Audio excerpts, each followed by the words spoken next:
Oh, that was pretty tight. Powerful. They've got rhythm. That was oddly satisfying, Yeah. which was glorious. Okay, hello, my friends. So welcome to see you. If anyone wanders in, we're just going to inform them of how things are rolling and then go from there. That's the joy of what's happening today. So welcome. For those of you that don't know, I am your diabolical dungeon master, Bray Dial, and we are the glorious... Yeah, huzzah! We're the glorious ensemble of Twist of Fate. Let's start down the end of the table next to the screen. Our cast is going to introduce themselves and also tell us the name of the character that they're going to be playing today. Hi, my name is Lydia Campbell, and I will be playing Jesus Elvero Terrazzo. Hey, beautiful. Pronouns they, them. Oh, there we go. We got the extra spice in there. Moving on down. I am Chelsea McPherson, and I am playing Iggy Claymore. Beautiful. My name is Ian Greenwell, and I'm going to be playing Shadar, the Tiefling Pirate. We wouldn't have known given how you are dressed today, which is wonderful. Aye. Yeah. Indeed. Jumping over to my left. My name is Adam, and I'm playing Gargath Shile, a big minotaur with a big hammer. Yeah. Incredible. You know what? It's key character features that make them memorable. My name is Nikolai Witchell, and I'm playing Limok the Bone Golem. Yeah. Pronouns, it's. Melanie Elise, I am playing an orc barbarian, Tomfrey Hurton Irk. Oh, yeah. And last but certainly not least. My name is Chelsea Stite, she, her, and I will be playing the Judge, who is a not goblin, gnome, sorcerer, who's obsessed with balance. Yes. Everything must be balanced. Yes. And as we all know, giant math rocks are always notorious for being incredibly balanced. Speaking of giant math rocks, question for our wonderful audience members. Do y'all like rolling dice out of curiosity? Woo! Yeah. We got 3 emphatic nods. Fantastic. We have a wonderful surprise. We want you to be a part of this glorious experience today. So in order to facilitate that, Mel, grand reveal! A giant D20 for can they ever be too big? We'll find out. How this is going to roll is our wonderful cast today for our glorious one-shot. They are playing vile villains and cruel cultists, so they're going to be the bad guys today. And in a glorious twist of fate, I will be playing your heroes, and you're going to help me do that. So you are going to be rolling specifically for one of the NPCs known as Ikel Rogsworth, the Wandering Whimsy, a gnome bard who is just as flamboyant as you think he is. So we'll see whether or not we have regulation weight in this D20 and whether or not it will roll in Ico's favor or not. So throughout what is going to happen, I'm going to ask for somebody to come on up. So if you have easy access, then come on down, roll a dice, and then thankfully there's only a few of you, so we can easily track who has done it, and then we'll keep on going through there. And then at a key moment later on throughout our story, in our show, Twist of Fate, the Twist of Fate is actually a coin flip that happens, where either on heads, something really good happens for our players, or on tails, something incredibly bad happens for our players. So at a key moment, I will ask for a twist of fate, at which point in time I'm going to throw it to you guys. Again, grateful for the fact that we have less people, easier to track. If you want heads, if you want a positive outcome, then you're going to stand up and you're going to have your hands on your heads. Hello, friends. Welcome. Come join. So if you want a positive outcome, stand up, hands on head. If you want a negative outcome, guess what? You can stay seated. You don't have to do anything. It's all great. So even if you don't make a choice, you are still making a choice. That's the joys of things. So feel free to have some fun with that. We're certainly going to have some fun and embody some chaos today. Our fates are in your hands. Yeah. Before all of our shows, what we like to do is I like to throw a question to my cast, and then they are going to provide us an answer in character. So you get a little insight into the minds of these characters. And so each of our characters is going to let us know, what does power mean to them as a vile villain that they are? Oh, I don't know. What could it possibly be? I'm going to throw it down this end of the table. So we're going to begin with our glorious Chelsea playing the judge. We'll work our way along. Once all of these things have been stated, then we shall begin and dive on into our glorious chaos. Chelsea, what does power mean to the judge? Power means the ability to control everything. Otherwise, chaos will reign. The ability to keep things perfectly balanced. The ability to keep you in the exact place that you should be, that I have decided is exactly fair. That is true power. Couldn't have put it better myself. One of my very good friends, the judge, puts it best, I think. Power is in amongst the chaos, not losing control and just letting things happen. I think that's how I'm understanding it. I think. That's power. Power comes from muscles, yeah? Power, it come from the muscle. They tense, they go kapow, and then you hit the stuff. But what gives stability? That is the bones. And the bones are the heart of what Limak is all about. The stability behind the power. Yeah, my good friend Limerick over here said everything I need to say about power, really. It's all in the muscles and my hammer for crushing the bones and breaking things, because that's what I do. I do that really well, actually. Aye, power means the chance to be your own boss. Aye, to be the captain of my own ship one day and to take down your enemies. Oh boy. Ignis is a mute character, but I can tell you from experience that she is drawn to power like moth to a flame. Ooh, fire reference. Nice. I see what you did there. Power to me is persuasion. When you convince somebody to do something that they would otherwise not do, that is power. That is good. Incredible. Thank you, cruel cultists and vile villains. Now that we've had a little insight into your glorious minds, we're going to suspend our disbelief as our wonderful story begins.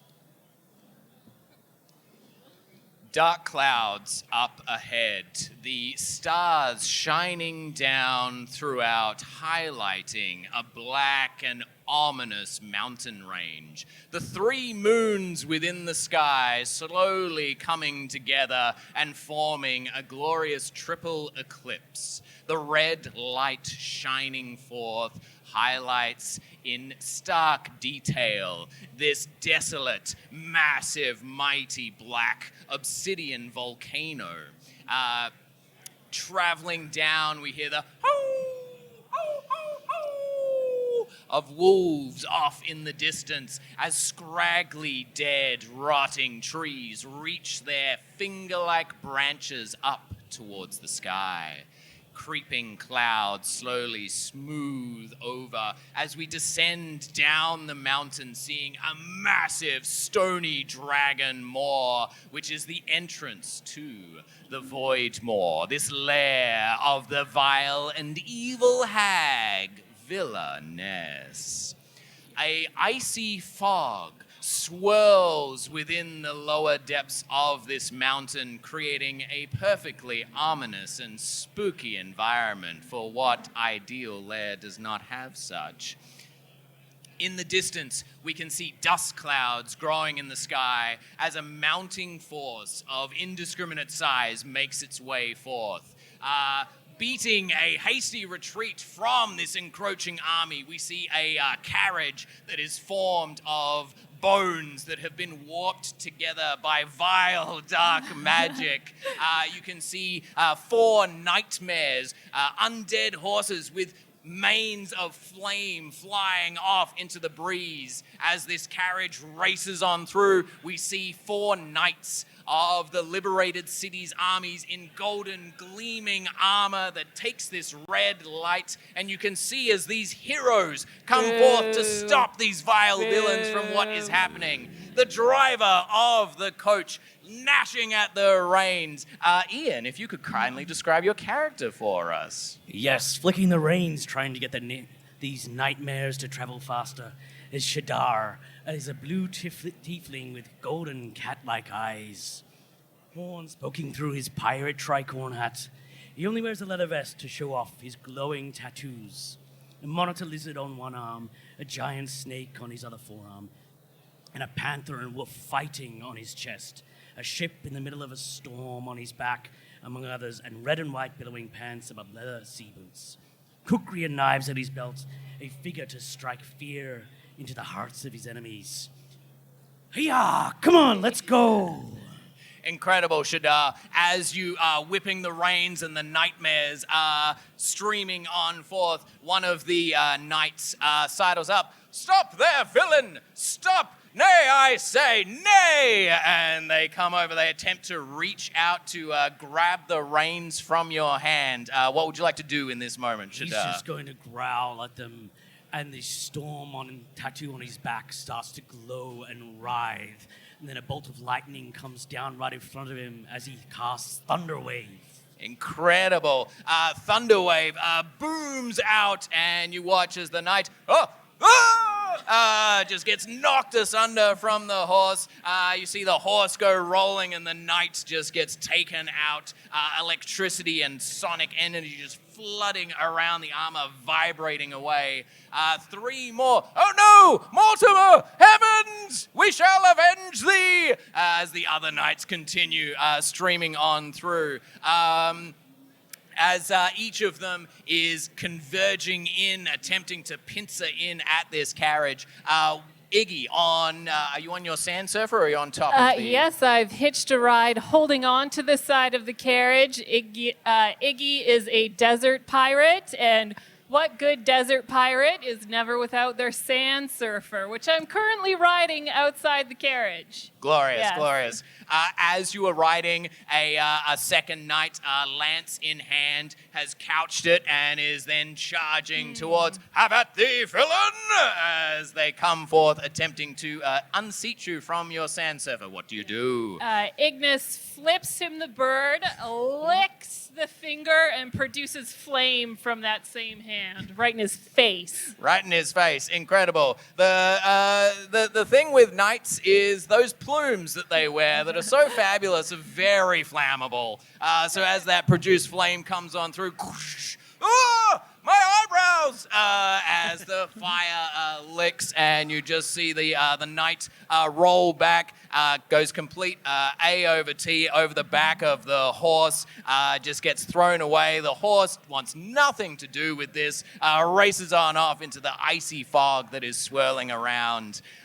2 more knights are still pursuing. They've held back a little bit. They're thinking, all right, we'll sneak up on the back of this carriage. You see one of them is starting to get up from their stirrups into the saddle. They're crouching down, ready to launch themselves on top of the carriage. But sitting at the back is none other than Lydia. If you could kindly describe your character for us. Jesus Alvaro Tarazo sits there with a mischievous smile waving at the knight. Come, welcome. You come to sit with me? I am always looking for new friends. Perhaps you and I could be new friends. You must ask permission first. Consent is very important in friendship. After doing so, they don't get the answer they're looking for and then kick out their legs and send the knight barreling backwards into the road. The knight completely ignores the ask for friendship, leaps through the air, and you just clock them right in the face. You hear the crunch, and you see a tooth just whoo, go flying I'm through sorry, the my air. friend. It was your own fault. Wilhelm scream as they fall and go rolling on the ground. The final knight weaves away, seeing that this is a battle that cannot be won, and then turns around and flees back the way that they came. Your pursuit has ended, my vile villains, and you find yourselves free and safe to continue on towards the lair of villainess and the cargo contained within. Aye, run away, you bastard. Is anyone hungry? I always am famished after such villainy. You have food for me, Iggy? Yes.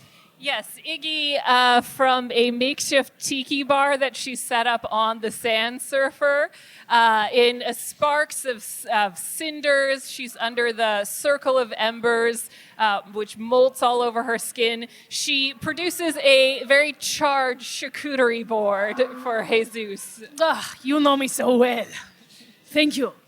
Aye, Shadar, would I'll you have a like bite of some? that. Yes, please. It's very yummy. Ah, very good. It's Cajun style, just how I like. Incredible. As are vile villains, because, snacking is important, maintaining, taking care of yourself after a battle. Very nice, Protein. very nice. As you enjoy some spicy charcuterie, Shadar, I would like you to make a perception check for us, please. While he's eating, he'll flick some at the prisoner that's riding in the carriage as well. Just at him, not for someone to eat, just flicking just to annoy him. Incredible, yes. Behind where you're seated, there is bars of bones, and as you flick this morsel through, you just hear a ah from within. What'd you get for your perception check? 14 plus 6 for a dirty 20. Ooh, a dirty 20. Beautiful. Couple of things. You do not hear any pursuit that is following along behind you. It sounds like you have driven off those knights and they are not coming after you. And the other thing that you can see, almost sensing with those glorious pirate eyes that are used to scouting across the ocean waves, you can see shadows coming through from the mist. And there is this glorious rattle of bones and metal. And you know that the reinforcements from Villainess are coming on through to ensure that you arrive safely at the glorious lair. We're almost home. Incredible. At this point in time, I would actually like to call an audience member up to make our first dice roll. Beautiful. For those of you that joined us, come on up, Sean. Come on up. Incredible. She's sitting right there. So we have a giant D20 here. You guys are going to be rolling for Iko Rogsworth, the Wandering Whimsy, our glorious NPC, and as has now been revealed, prisoner of these vile villains.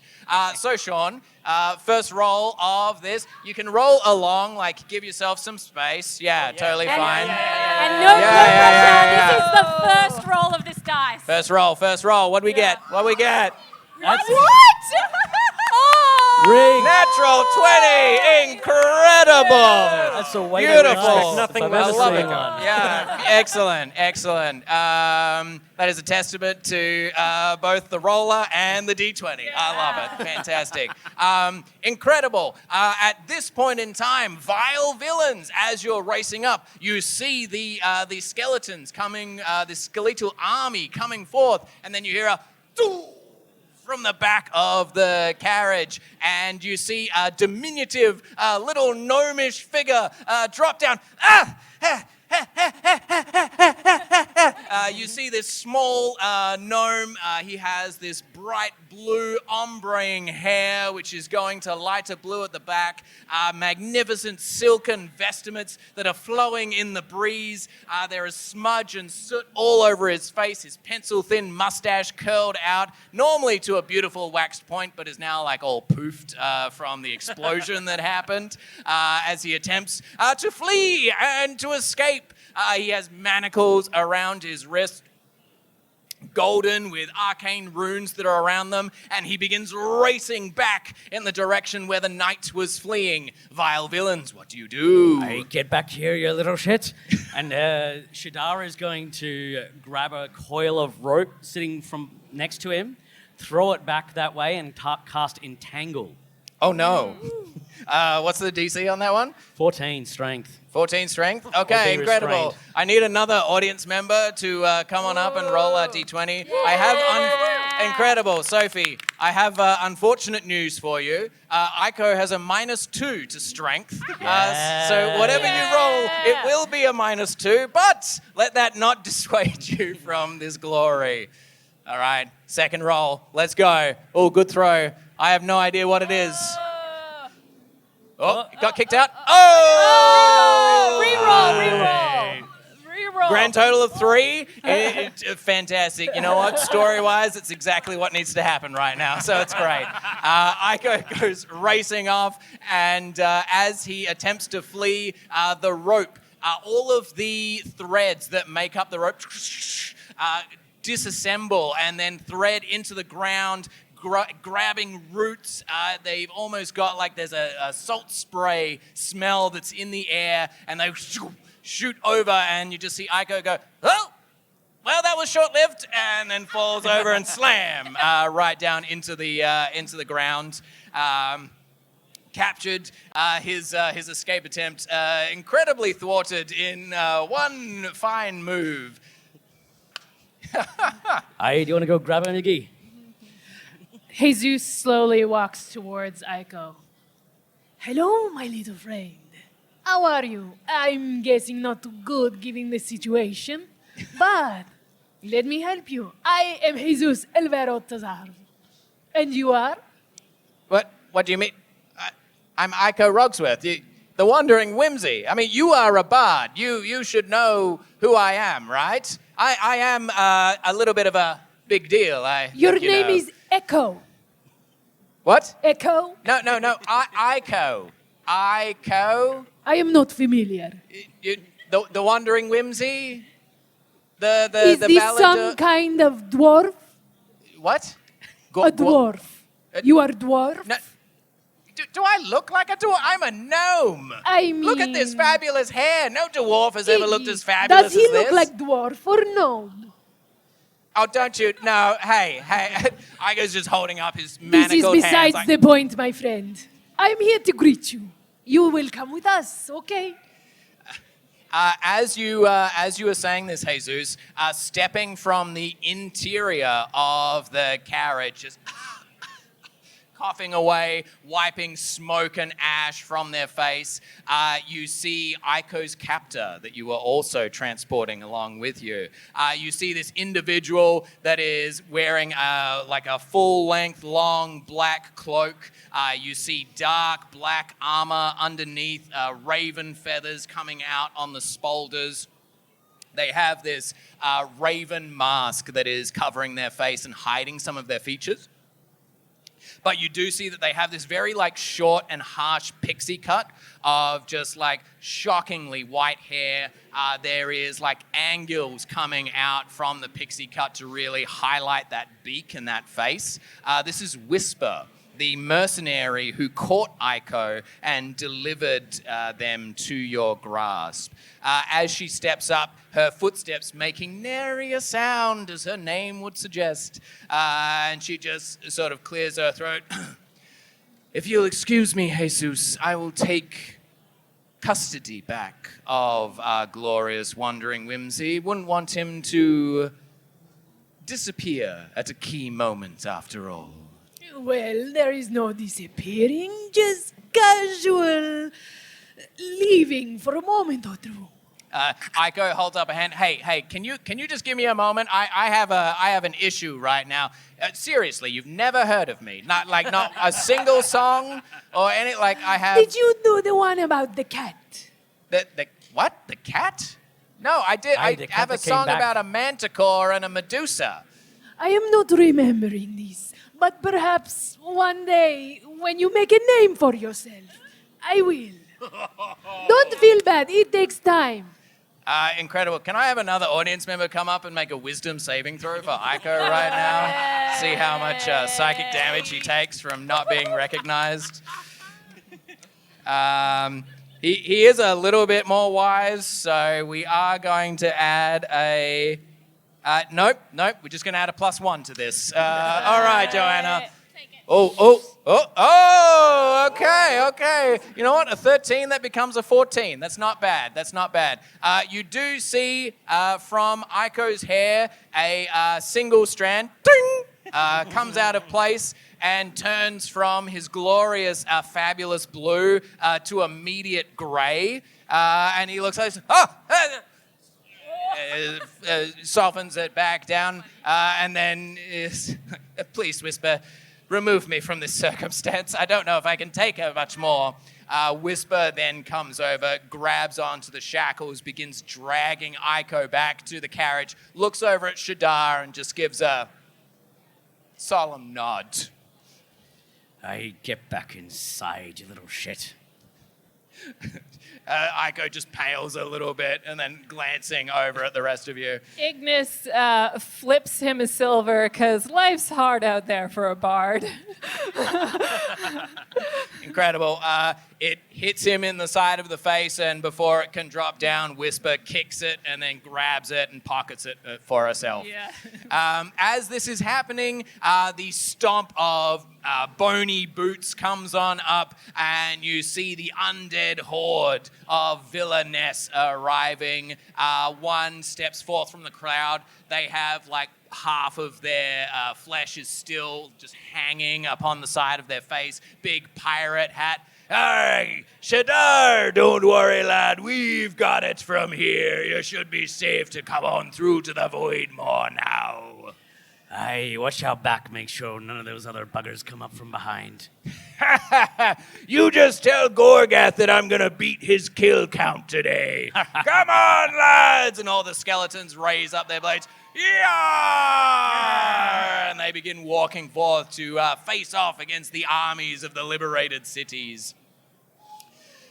Now, with everything in tow and a moment of quiet, vile villains, you come on up to the massive stony mouth of this dragon skull, which is protruding from the base of the mountain. You can see purple embers glowing within the eye sockets that just flare with light as your arrival comes forth, and it is heralded. You see more of these flaming lights go up the mountain right to the peak where the volcanic basin lies. A big circular stone door rolls on over, revealing the interior of the lair, and you see a massive stone golem, gadoo, gadoo, gadoo, stand forth, slam its massive battle axe down, the rumble. As you look, Aiko's face just goes pure white. Oh, wow, you got that? What? Oh, that was not in the brief. Yeah, okay. Who goes before villainous? Iggy waves. Oh, great. Oh, hey, Iggy. Good to see you. The big stony paw comes up and waves back at you. Come through, Villa is expecting. The ritual will go forth as planned. Go. Stands to the side, allowing the three of you and your compatriots to come on inside. See you later, Todd. We meet together later for some mead, okay? Yes, mead will be good. Okay, you bring the poker set, okay? I will bring the big one so that I won't break it with my hands again. You try not to this time, okay? He just grumbles, getting ready to face off and then play poker later in the evening, because why not?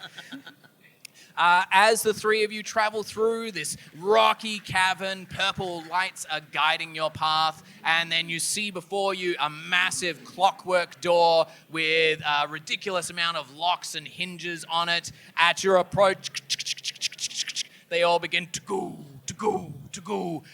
twirling and slamming open. There's a wave of smoke that comes forth, blustering over the top of you as we enter into the lair of two other of our vile villains, the Judge and Tomfrey. If you could kindly explain your lair within this wonderful dungeon and what we see before us. Of course. As the doors open, you see a giant clockwork mechanism, almost like a gauntlet of different challenges, getting smaller and smaller and smaller. And every one is overseen by a giant clockwork golden face that stares down upon our lovely folks who have just entered. Welcome to your judgment! Screams a voice. And then Just off to the side, as you come in, is a very mindfully put together lemonade stand. Behind it is a large orc barbarian, Tomfrey Hurton Irk. He is 7 foot. He has this dark kind of slick hair that's very much combed to one side to cover a missing patch of hair that's very obvious. He wears some very smart, dapper attire, which he didn't pick himself, but it's also 3 sizes too small, but he wears it very proudly. He looks dangerous, except that he kind of generally walks around with a surprise, confused look upon his face, so that really undercuts everything. He has a side satchel, he has some darts, a whip, and the side satchel has kind of if you look closely, there's a little goblin arm just hanging out, wobbling around. And aside from that, he's a really nice guy. It's kind of strange that he's ended up with this villainous crew. And the reason for that, in case anyone's interested, is that statistically, he kills 25% of the people that he meets, whether they're good or bad. It's very complicated. He's very accidental. He doesn't mean to. It just happens. There's 4 human scouts wearing the regalia of the liberated cities, which have been tied up in front of Tomfrey. One of them, their lemonade cup has just been jammed entirely through their face, and they've keeled on over, blood is pooling out. The other 3 are just looking down at the individual, their friend that's died, and then looking over at Tomfrey, just no. I'm so sorry. He'll let me get that. And he's trying to prop this fellow up and wipe up the blood, but I think he's dead. As you try and prop that guy up, you step back and you just hear a crunch as you step onto the collarbone of one of the others. As they get crunched underneath your feet. The other 2 then stand up and they start running away out of here, but they can't get through the clockwork gauntlet that is there. You can't run? They try and leap, and then big gears just come over, slam them all. Another one goes on through, bright blue eyes, and then a beam of radiant light just burns them. They turn to ash, and then that ash blows over our fellow vile villains as they enter on into this glorious lair of the Judge. the giant clockwork face just slowly unhinges its jaw. See, this is what is fair. You have to hydrate. If you had hydrated, then you would have had the electrolytes needed to pass the gauntlet. This is fair. The jaw fully unhinges, forming a small staircase in which the smallest gnome in a silver suit just tumbles on down to the ground floor. He puts his hands behind his back as he marches like he's the tallest creature in the room towards our three other party members. Well, it took you enough time. We've been entertaining these fools for hours. It's been really good. Yeah, we had a bit of trouble getting here, but we took care of it. We've got the sacrifice for villainous. Wait, sorry, what? Sacrifice? Ignis walks over to the lemonade stand, completely ignoring Aiko and waving some gold around, looking for some sweet, sweet lemonade. Oh, You are indulged very earnestly. Ignis tosses her lemonade back, and because the circle of embers has eaten away at her face and throat, the lemonade goes right through into her chest cavity. You are like a personal diffuser. Like It is so nice. Like a piece of art, I reckon. It's constantly changing. I must ask, Echo, how you like it here? Sorry, it's Ico? That is what I said. No, you said Echo? Potato, potato. I hand Echo a lemonade. The lemony freshness is really helping to mask the fact that someone just said that I was going to be a sacrifice. Did we forget to tell you that earlier? You should We feel all but must honored. make sacrifices. It is only fair. Hey, but don't worry, little guy. Here's some lemonade. Now, be wary, for if you hydrate with the lemonade, then you must enter the gauntlet. Why you are see- we laughing? You see, Whisper takes a very protective stance next to Ico. I would like to make sure that my bounty arrives fully healthy and undamaged before villainous. That would be up to him. Just hear from down below. Actually, I am a little bit parched. I could really... The lemon diffuser situation that was going on was It's nice. quite pleasant. Yeah. It's like essential oil. Yeah, I feel really conflicted agreeing with you right now, Jesus. But Why? We are friends. I guess it's the I've never felt this way about someone before. I have to admit, it's I have heard this many times. Oh, right. There's a common effect that you have. Yes, I am quite beautiful to people. So lemonade. Yeah, so since you're a little tied up, I'll give it to you, okay? And this huge hand comes up to this tiny face and kind of, sort of gets it in your mouth, I think. Incredible. That sounds like an audience roll if I ever did. Yeah. Great. Let's have another audience member come on up and roll. We're going to do a dexterity saving throw for Ico, I guess. Incredible. He actually has a +5 to this. So, I feel pretty good.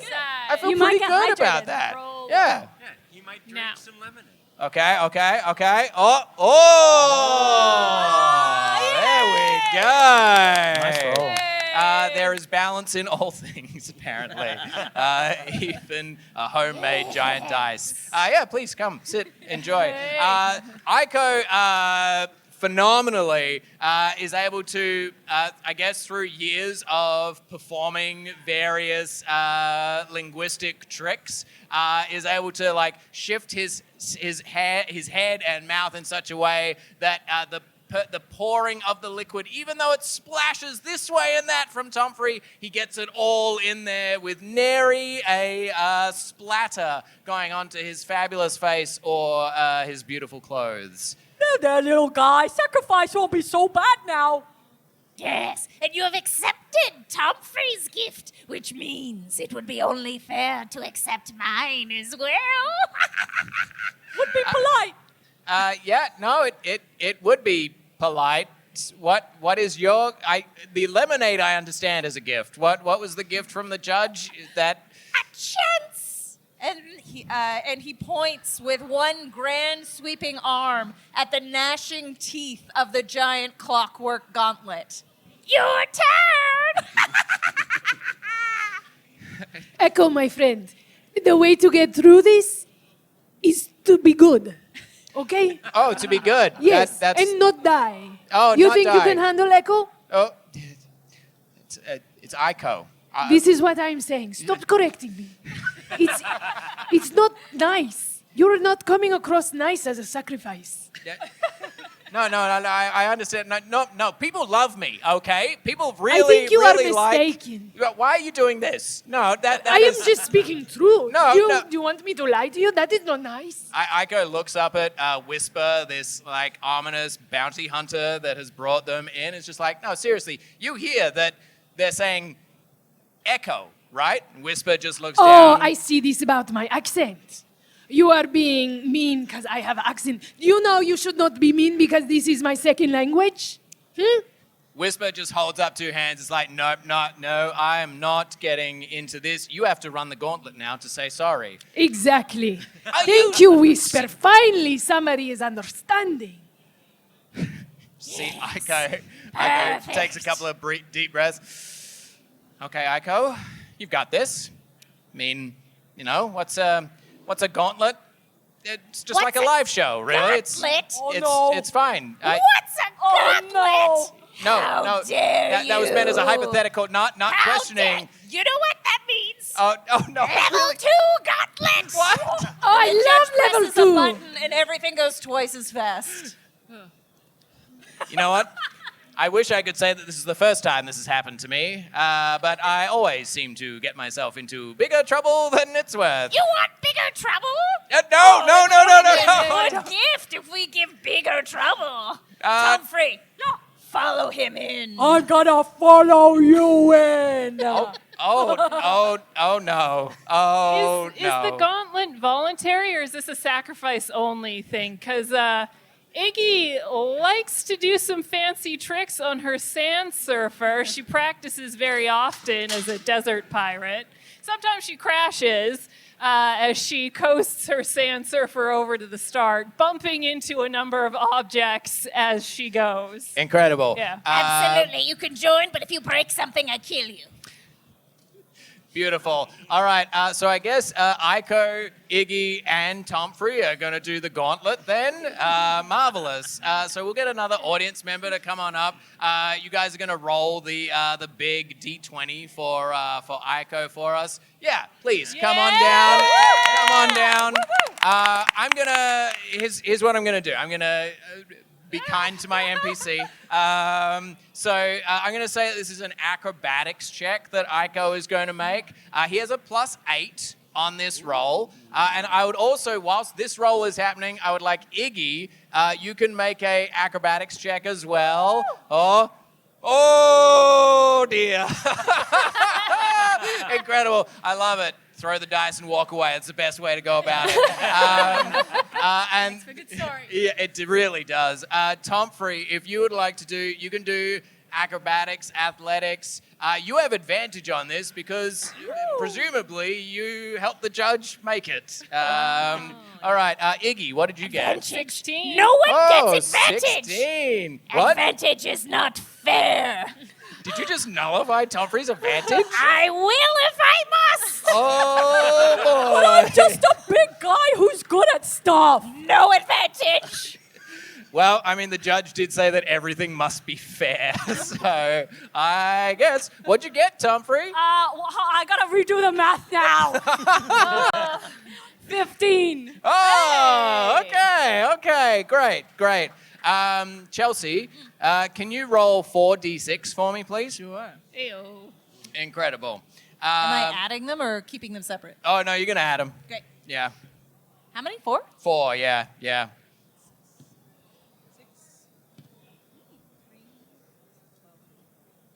We're all just going to watch you do math. 18. 18! Oh, Aiko, you poor sweet man. Incredible. Aiko steps up, goes to do some stretches, but finds his hands bound by the manacles, looks back at Whisper, holds them up. She just shakes her head solemnly at him. He's like, oh, God. No, you're right. That would be unfair. And the judge casts fireball at his hands. Firebolt? That is. With a cantrip. Okay, I was like, are you casting fireball? And No, Aiko? bolt. Oh, no. Bolt, just Bolt. a Okay, great. Incredible. So right before Aiko goes in, the firebolt slams into his manacles. They get split apart, but they're incredibly hot, and now he's distracted by the heat on his hands. He's like, and he goes racing on into the gauntlet without even thinking about where he is going or how to duck and dodge. It starts off incredible. He's weaving. He trips over himself, he falls over, and then it all goes really bad. The electrolytes from his system are taken up by the heat of the manacles. The burning increases. Aiko then gets caught between two cogs that are just like clacking together, and like a cartoon character, he gets like elasticized and then put back together as Aiko takes 18 points of damage. Oh! Incredible. Jesus looks at Aiko. It's working! And you call yourself a bard. Aiko falls out of the gauntlet. Smoke is just whispering off him, and he's like, "Don't look at me like this, please, no." And he tries to cover himself, and the bounty hunter Whisper comes over, reattaches new manacles to him, and just drags him to his feet. Iggy, you managed to succeed. If you want to paint a picture of you flying through this gauntlet as well.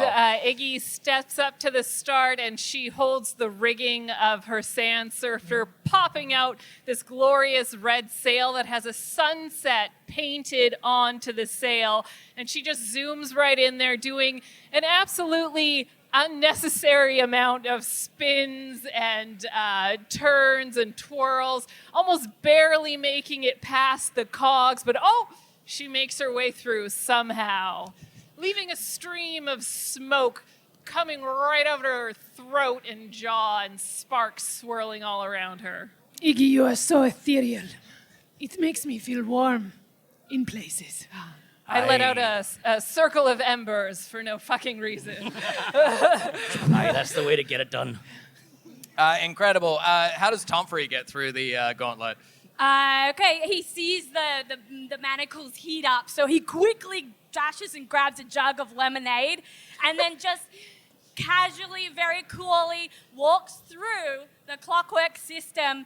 Aiko! And as he bends down, something swings past him, head up. Aiko! He gets a little thinner and something shoots past his stomach. Aiko! And he's just searching and trying to find Aiko, and just very accidentally missing everything with a perfect intact jug of lemon juice at the end, which he just comes out and pours over Aiko. Oh, it's in my eyes. Oh, why? Oh, the indignity. Aiko's eyes are just like blearing red now. Incredible. Because this may end in all of your deaths, we got to have some subsequential damage happening every now and then. So, Iggy and Tomfrey, even though you successfully got through the gauntlet, there were some near misses that happened. So you're each going to take 9 points of damage, at which point in time we reveal, the hit point trackers in front of each of our vile villains right here. So that's right, as they are the villains, once they hit 0 hit points, that is it. They are done, they are dead, there's no death saves for them. Yes, the judge is the most powerful! Yes, the judge is the most powerful, indeed. You will last to the end, we have no doubt about that. Well, you survived my gauntlet, Aiko. Very impressive. That deserves a prize. I really don't think I want Tomfrey? any prizes. He deserves a hug. Oh no, I think I'm really good. I'm really good. You should have 8 a day. Here's 1. Oh no. A whisper, just like a shadow, ducks away, and Aiko is left momentarily suspended in the air as Tomfrey comes in slow. Slow motion hug, wiggle, your face is in my chest. Tomfrey, make a strength check for me. 20, not natural. 20, not natural. Roll a d12 for me. Yes. Yay. 9, 9, what's your strength modifier? 6. Incredible. Aiko's going to... Sorry, 4. I got excited. Incredible. Aiko takes 13 points of damage as you just hear bones crunching, and he's Whisper eventually steps in. It's like, okay, I think he's had enough. Let's put him down now. Oh, why would you let him come here if he was not a toy? Sacrifice. I think we need to get the others. Right. All right, very well. Let us gather our things for the sacrifice, and we will accompany accompany you. Oh, Top great. 3. The boxes. Oh, yes, the boxes. Oh, you want me to get them? Yes! Oh, They're bigger than me! sorry.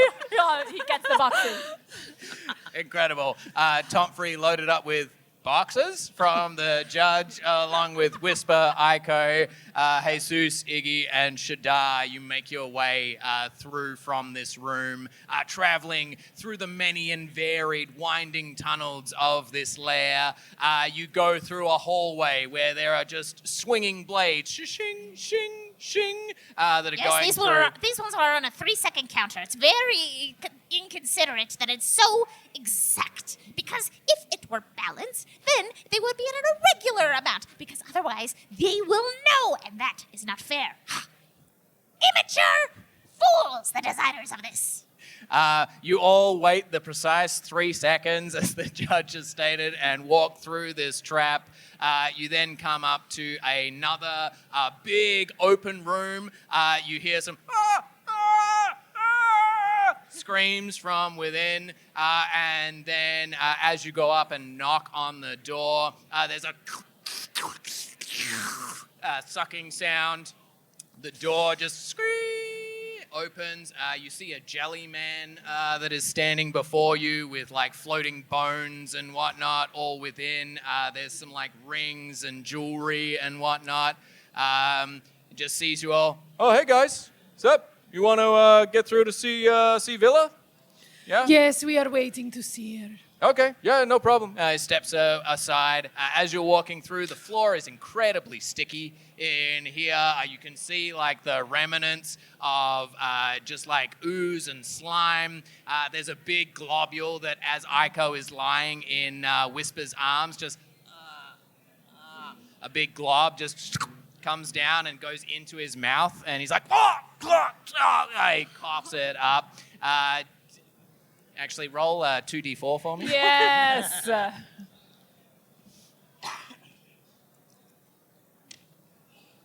4. 4, incredible. Aiko takes 4 points of acid damage. Yes. As he spits it out, and then as you're all about to leave the room, the jelly man just kind of crouches on down. Okay, guys, I'll see you in a little bit. Greg, we're playing poker later tonight if you want to join with Todd the Golem and I think Iggy, you were in on it too, yeah? Ignis takes out a beautiful box of cigars from a red trench coat, like, hey. Oh, yeah. No, I'll totally be there. It will be good. We have mead. Oh, nice. Yeah, I just got a bunch of spare change, so that'll work great. He crouches over and then turns from a jelly man into a gelatinous cube that then just begins to slowly grow and fill the entire chamber as you all leave and head on out. As you go, you're now on the outskirts of the mountain, and you can see in the distance the war horns of the army of the liberated cities as they are coming forth. You see flashes of magic, and you see the skeletal horde that Villa had sent out to stop them. These armies are just clashing. Looks like the liberated cities have weight of numbers, though, so they're slowly encroaching forth towards the Voidmoor and this wondrous lair. And as you come around the outside of the mountain, the purple lights glowing, you see the 3 moons getting closer and closer into their glorious total eclipse. And eventually, as you're coming up, the stairs are littered with more and more bones that are just completely picked clean and sparkling white. You see other like smashed remnants of metal and armor and weapons, and you just hear the thunder beginning to echo up above as Aiko is just, every time the thunder strikes. And who is leading Glorious Group as we're heading on up? I think Shadar will be in the front. Shadar's in the front. Beautiful. Shadar, as you come up these rickety stairs on the outskirts of the mountain, you start to curve around, and we're going to meet the last of our glorious vile villains. Nikolai and Adam, if you could kindly describe your wonderful dungeon room that the two of you occupy for us. So our dungeon room is slick with viscera, blood, and fleshy bits, random bones scattered around. It looks like it might be a slaughterhouse filled with a brick room. And there in the middle, standing at a staggering 5'5", the Minotaur. He's about as wide as that as well, pure muscle. That's Gargath Shale with his giant warhammer, javelin strapped to his back, and he's smashing an already dead goblin with his warhammer. Bones coming right up there, Limerick.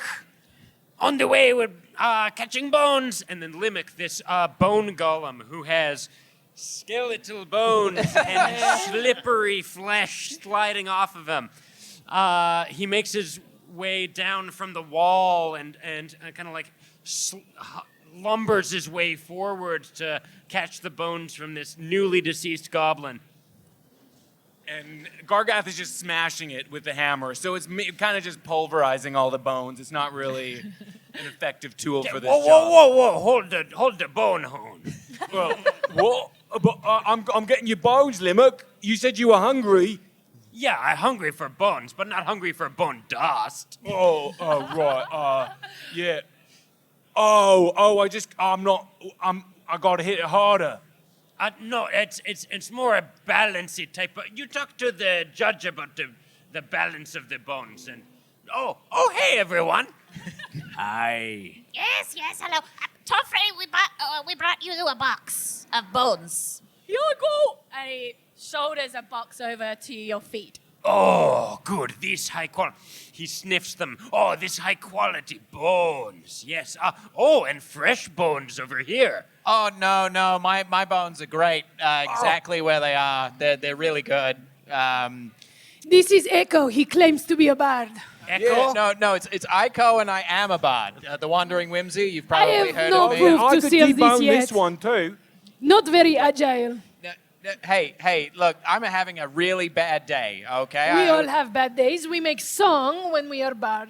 Are you bard? I mean, See, he can't even dance.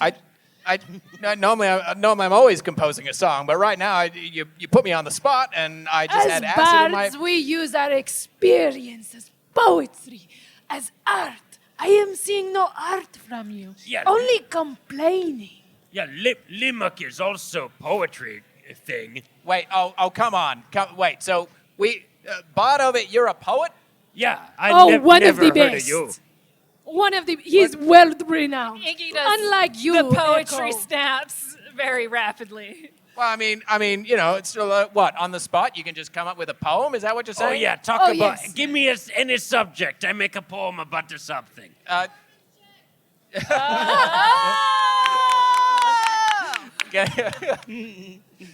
Incredible. Aiko looks at you and he's just like, sacrifice? Oh, poem about sacrifice? Yeah. No problem. Okay. That's just on my mind for some reason. I'll do the performance check, and then based on what this number is, we'll see how good it is. It's a true improviser. 3. Oh. Amazing. Sacrifice poem. To take is to give. But when will you live? When I have your bones! His masterpiece. Wow. His bones Incredibly always much. make me cry. That was so bad. Why are you all clapping for that? I don't understand. Seriously? It looks up at Whisper just like it's not. When the I'm not bar getting is a into it. bone, that's it's on the floor. Right. Wow. I feel Do you so want a hug? No. Okay. Still processing the last hug that you gave me, Tom Free. Yeah.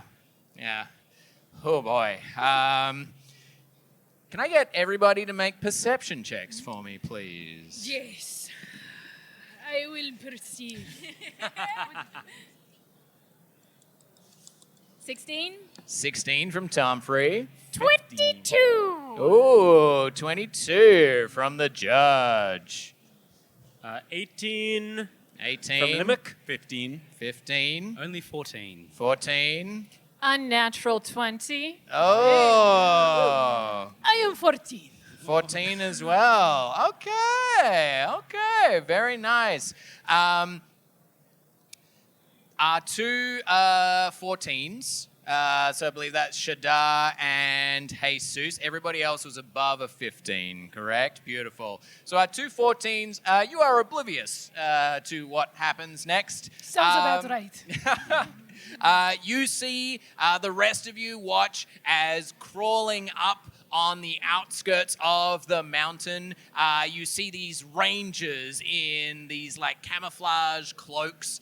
They're all smeared with like moss and mud all over them. Clearly rangers from the cursed free liberated city's army, and they're slowly like crawling into place, and you just hear the very faint like creaking as bows are beginning to be drawn back, and a surprise is attempting to come on in at Vile Villains right now. Sneaking isn't fair! You can't hide your bones from me. Incredible. In a glorious montage as our Vile Villains see this this attempted sneak attack happening, we're going to go down the line and see what you guys do to defeat this. Judge. Magic missile. Immediately. Magic missile. Incredible. Magic While missile. screaming. While screaming, yes. Comes swirling out. You see one of the scouts who is about to fire an arrow at you, just gets hit multiple times. Go, and then they fall over the edge of the cliff to their doom. Tomfrey. Tomfrey dives in front of the judge just in case there's a wayward attack. Incredible. The arrow from the guy that the judge had just taken out flies way up high into the air and then comes sailing on down. And as you dive in front of the judge, it hits one of the buttons on your vest. And at that point in time, that vest button decides to go flying off. It is not the arrow, but the button itself that flies into another ranger scout and just clean through the head as they fall down onto the ground. Limerick. Limerick takes like big femur bone out of his chest and casts Shillelagh on it, and then smacks one of the rangers over the head. Incredible. This ranger had daggers out and was sneaking, thought they would try and take advantage of Tomfrey down on the ground. As they leap through the air, you just turn, woof, clock them. You hear the glorious crunch of their bones. Oh, so good. They fall down, and it's that boneless, down onto the ground in another pile of bones as the rest just start to slowly encapsulate them. Gargath. Gargath looks around confused because he doesn't really know what's actually happening until he sees Limerick make an attack, and he's going to whip out one of his javelins. Oh, nice. Incredible. You whip out a javelin, not knowing what's going on. You just randomly huck it. It bounces off of a massive ogre skull that's there, and then shing, goes through, skewers two other scouts as they're getting up, and then they just waver and fall over onto the ground in front of you. Shadar. I think one gets rather close to Shigar and comes up right in front of him.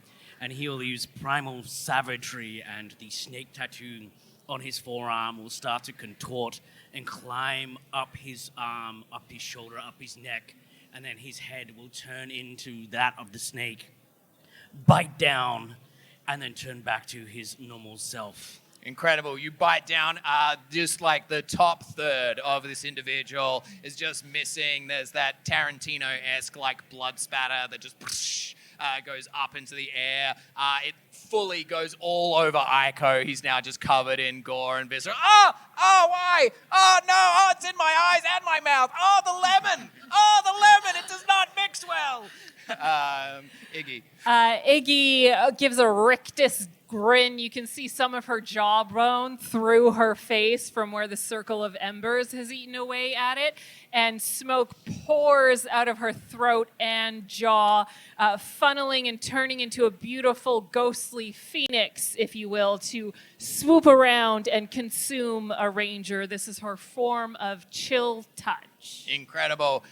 Your form swirls over, and as it swirls over, it encompasses the ranger's body entirely. The clothes and everything just turn to ash. All that is left is a black skeleton holding a sword out before you, and as they go to take a step, the flame engulfs them, and then they just turn to ash and drop down to the ground in front of you.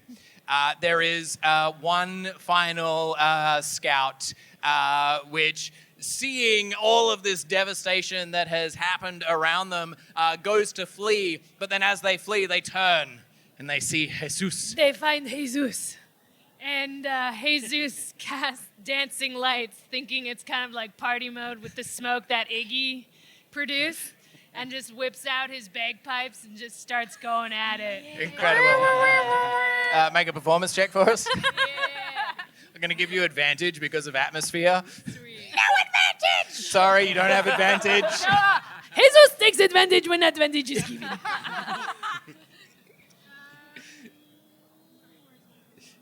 Okay, ooh. 24. 24. Incredible. I am amazing at bagpipes. This, my friend Echo, is how you perform. Aiko wipes the last of the blood from his face and then looks up, hears the sultry sounds of one of the sexiest instruments alive, the bagpipes, and then glances on over to see this...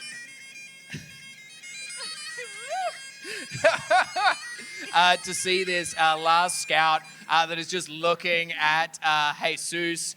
There's almost like love hearts that are coming into the air from the dancing lights as they just drop all of their weapons and they're looking longingly towards Jesus. And as they do so, Whisper just steps up behind them, hits them over the back, and then throws them over the edge of the cliff.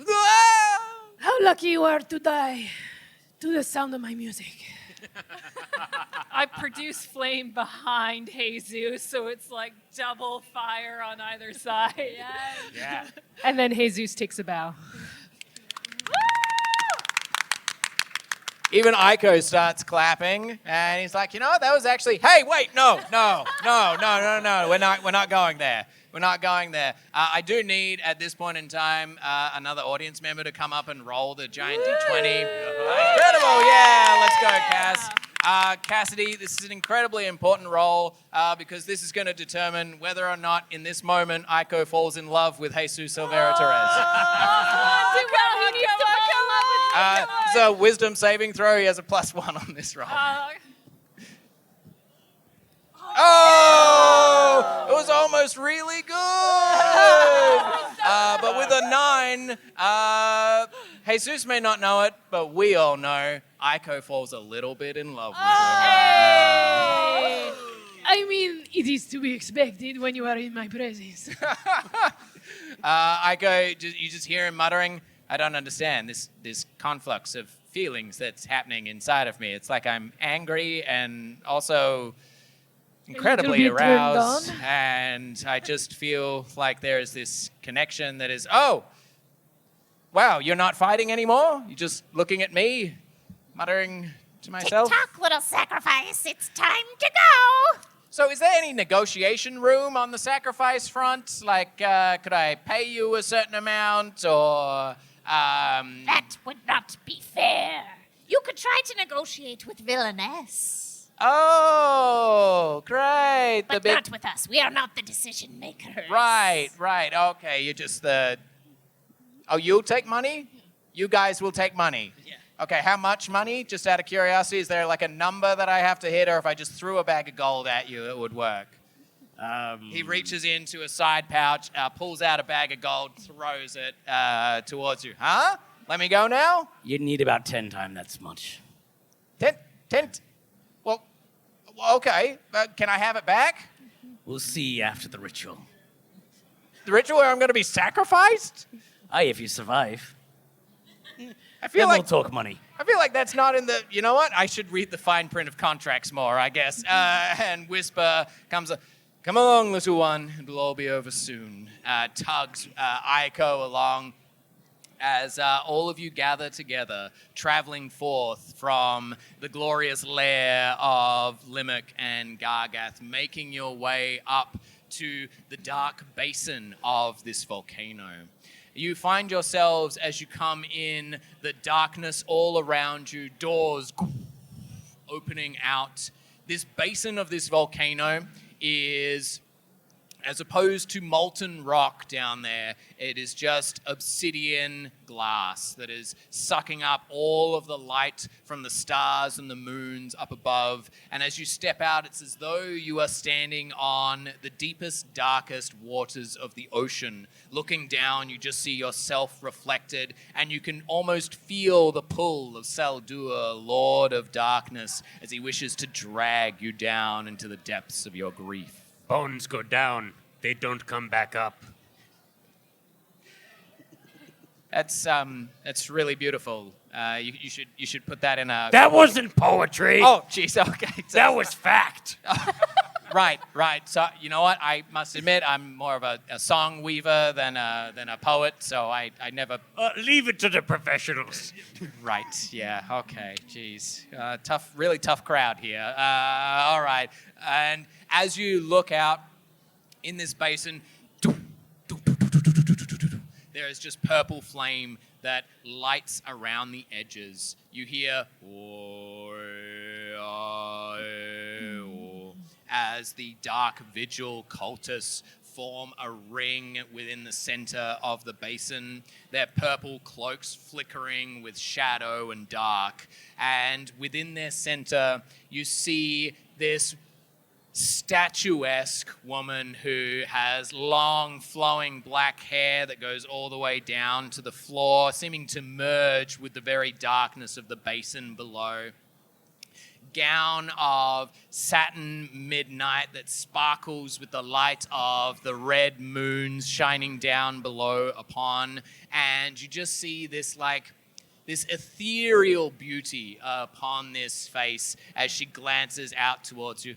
Ah, truly it is a wonder to have you all here, my glorious elite, those that are chosen by Felgorath, Reaper of Sorrow, to bring them back forth into the prime material plane once more.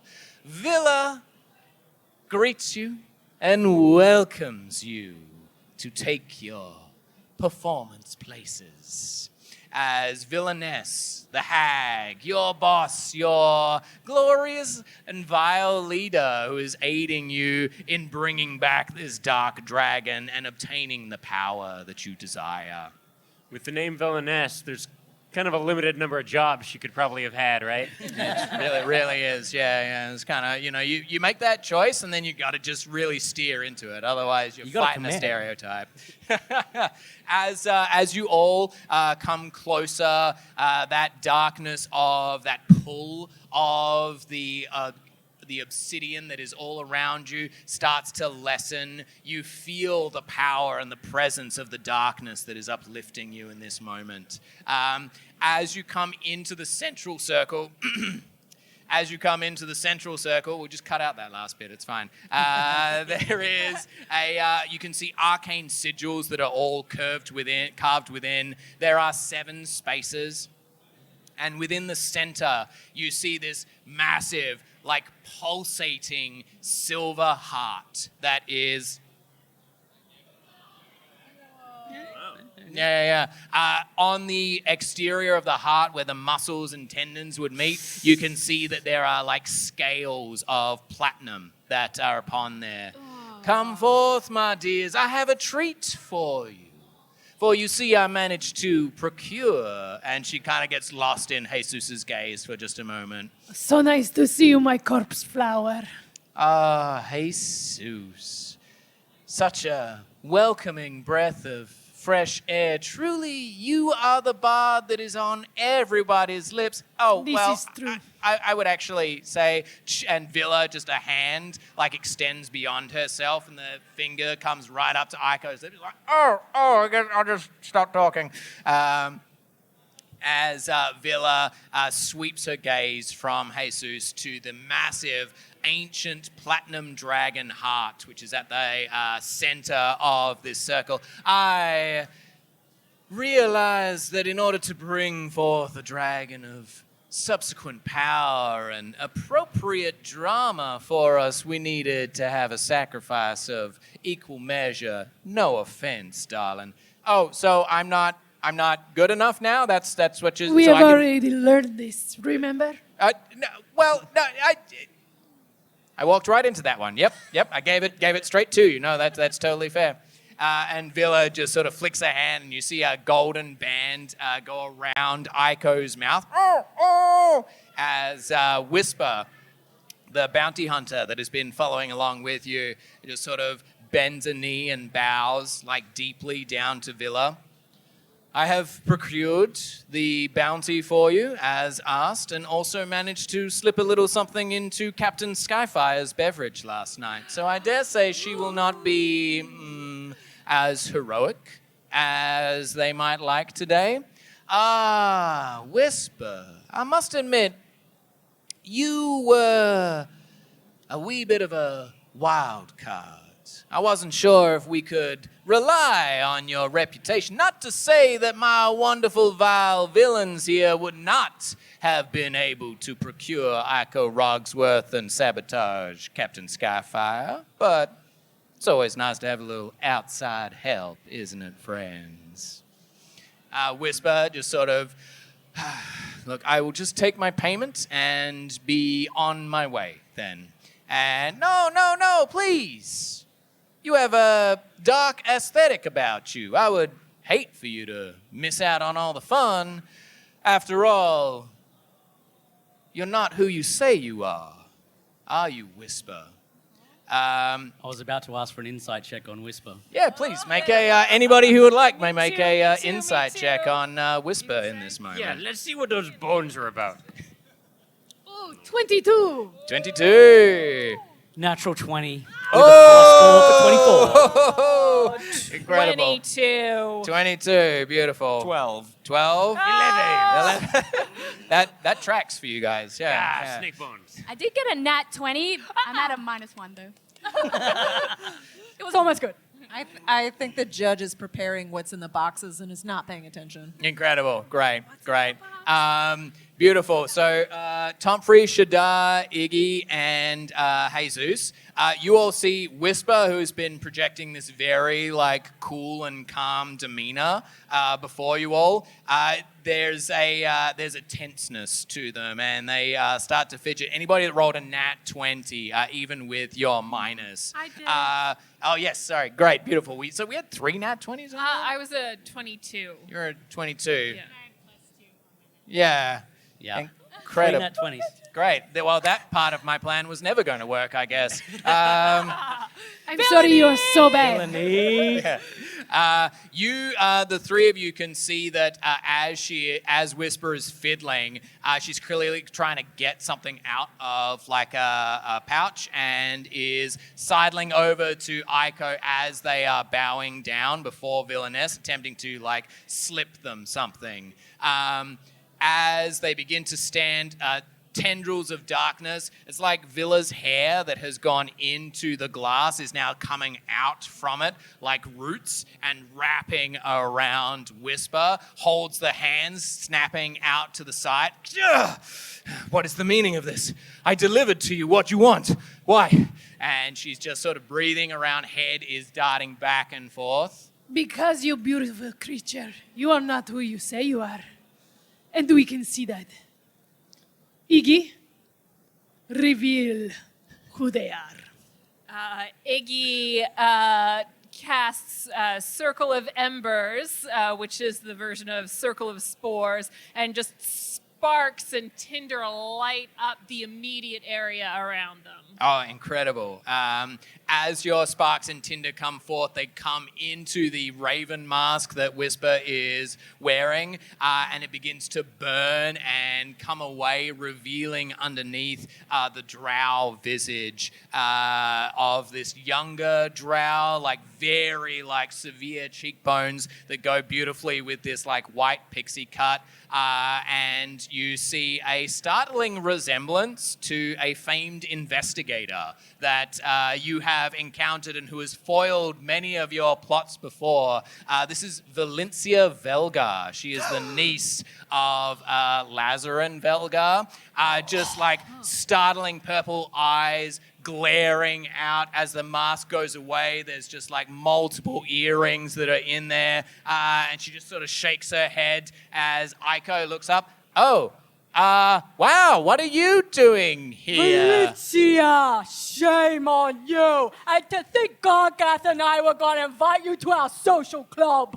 Yeah, wait, what's happened? What? The thing we meet at once a week. Oh, yeah, when you club. smash people with the lemonade. Oh, yo. The smashing club. No, that's not the plan. That's just what happened. Oh, right. So, what do I do now? Should I smash? No, I'll smash. No, and I'll smash Valencia. Yeah. Okay, make an attack roll. You have advantage because they're restrained. Oh, wow. Well, it's still the same number. So I really got a 12 plus, what is it? 6, 18 to hit. Whoa. Oh no! Roll damage. 12 points of damage with my hammer. Gargath just, without thinking, kind of struts on over and just lets his warhammer fly. Oh, incredible. You strut on over, Warhammer slam down right into the shoulder. You swear you feel like the cracking of the armor that is underneath. As you hit, Valencia just goes flying with the power of the blow. Villa's tendrils releasing her. Her cloak goes up into the air as she is just rolling there. Aiko gets up and begins to scramble over. Valencia, no, hey, come on. What was that? Where's the fairness in that? Huh? Judy? Where was the fairness in that? I mean, that seemed really... Judy! Oh, And no. the judge casts magic missile at Aiko again. Roll damage. Also, at the same time, the judge has been working on these boxes that they made Tom Free bring up. Okay. And the boxes have, I think, with this fall of the hammer, the boxes have opened, and they're full of tiny clockwork crabs that have little knives on them. No, not the boxes! That's just 2 damage. 2 damage. Yeah. Oh, wait, it goes multiple times, right? Yeah, depending on what level you're casting it at. There we go. 6 damage. Jeez. Okay, great. Aiko, for those of you that are following along at home, is now officially bloodied. 43 of 80 hit points. Oh boy, that's not good. Crabs that weren't supposed to go out yet! Oh, get him!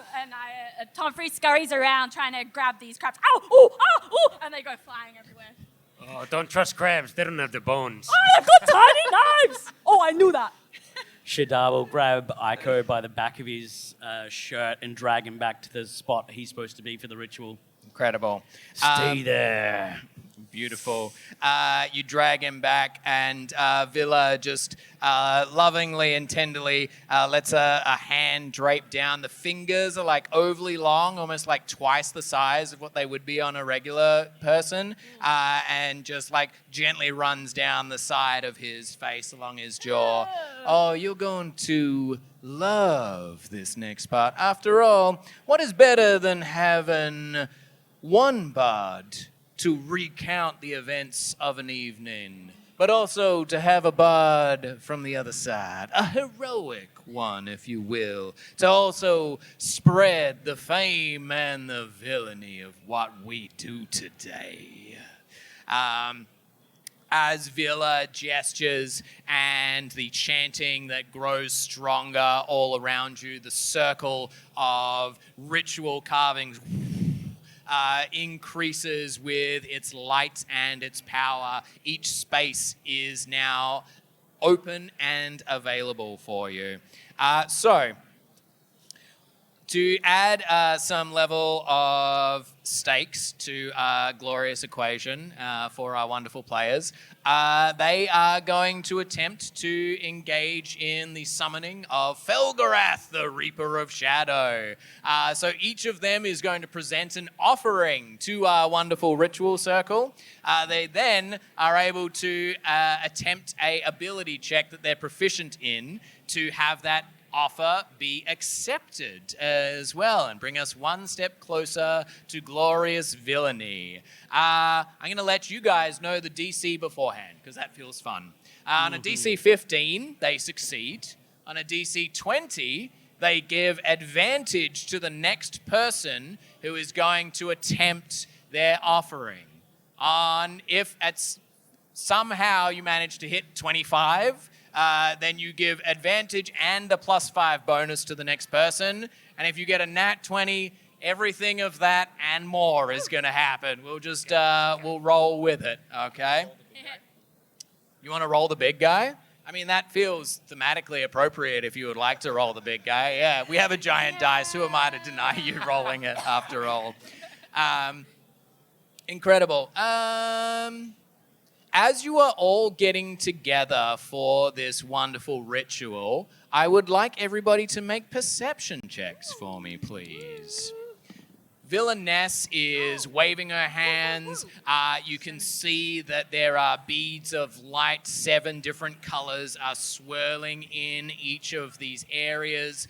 As Villa is moving around, her hair is flowing.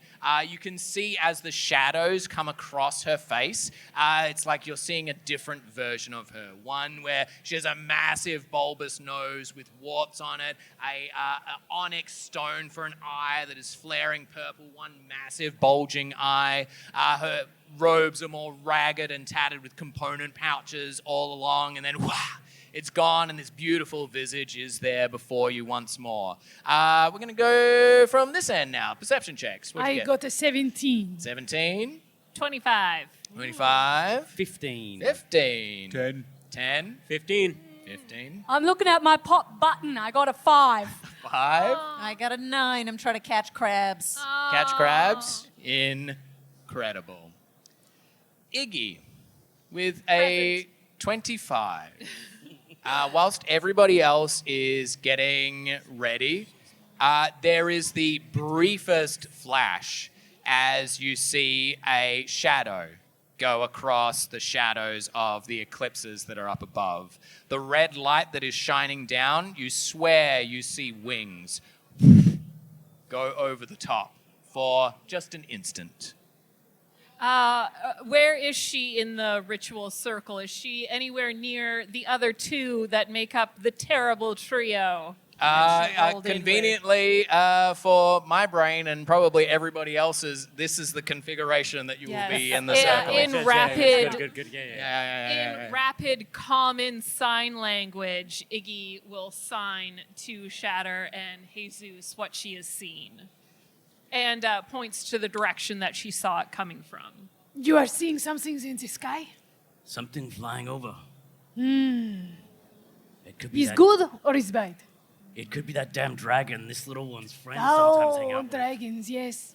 It's gamble sometimes good, sometimes bad. We err on the side of caution. He's probably bad. Yeah, it's probably bad. Everyone, dragon up top. You see Villa sort of turn. Oh, don't worry, Shadar. There's nothing that anybody can do at this point in time to stop us. And she glares down at Skyfire. Sorry, she glares down at Aiko and Valencia as they are just sort of lying on the ground, black tendrils wrapping around them.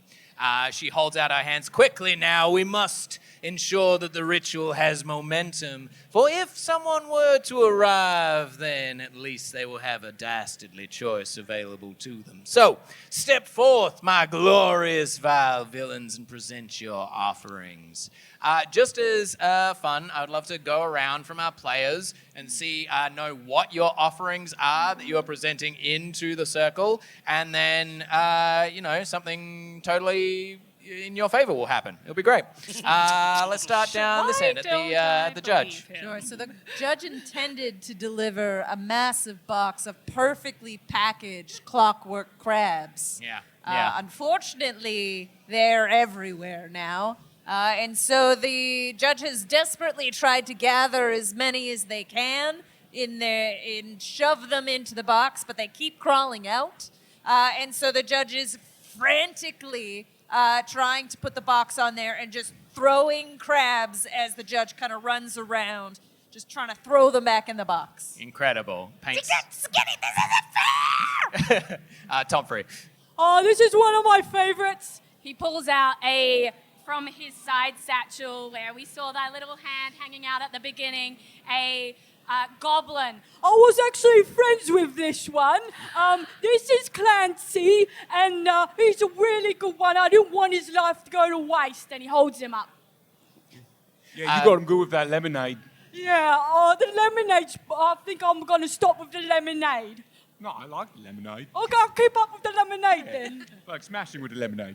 Yeah, okay. As Tomfrey is waving this goblin all around, those of us that are behind Tomfrey as they turn just see that there is another goblin that is just wedged between the shoulder blades where Tomfrey has just sat down on a chair and the goblin just happened to be there like, they're trying to get out, but they're done. Limerick, what's your offering? Bad luck. Limerick reaches into his fleshy, bony self and pulls out a skull and then two femurs and then skull and crossbones on the symbol. Incredible. Beautiful. These are good bones. Worthwhile bones. And Gargath has forgotten his sacrifice. So he's sort of like looking around, patting himself. He has these like big shoulder plates with like leather straps that tie to like this like hide skirt. But he has a human skull belt buckle. So seeing the bones that Limerick brought, he rips off the human skull, but all of his armor falls off. So I'll just be straight dexterity on my AC, I think. I love a bold choice like that. And so he, it all kind of like rolls off him, and he's left in his stained undershorts. I got this for I planned to bring this from the start, and he places it.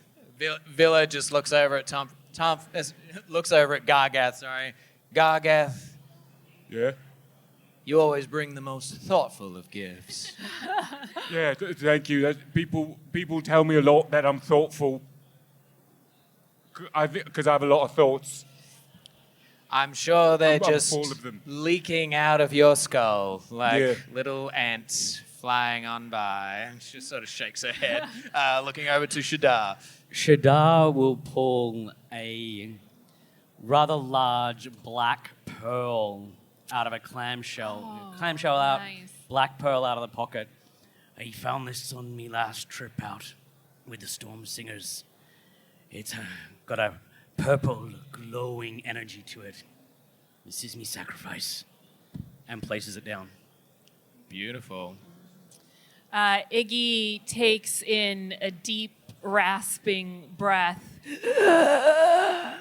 And emulsifying out of her clavicle and open throat is a golden chain and a jeweled egg that sort of drifts and almost pulls off of her own neck towards an outreached hand of villainous.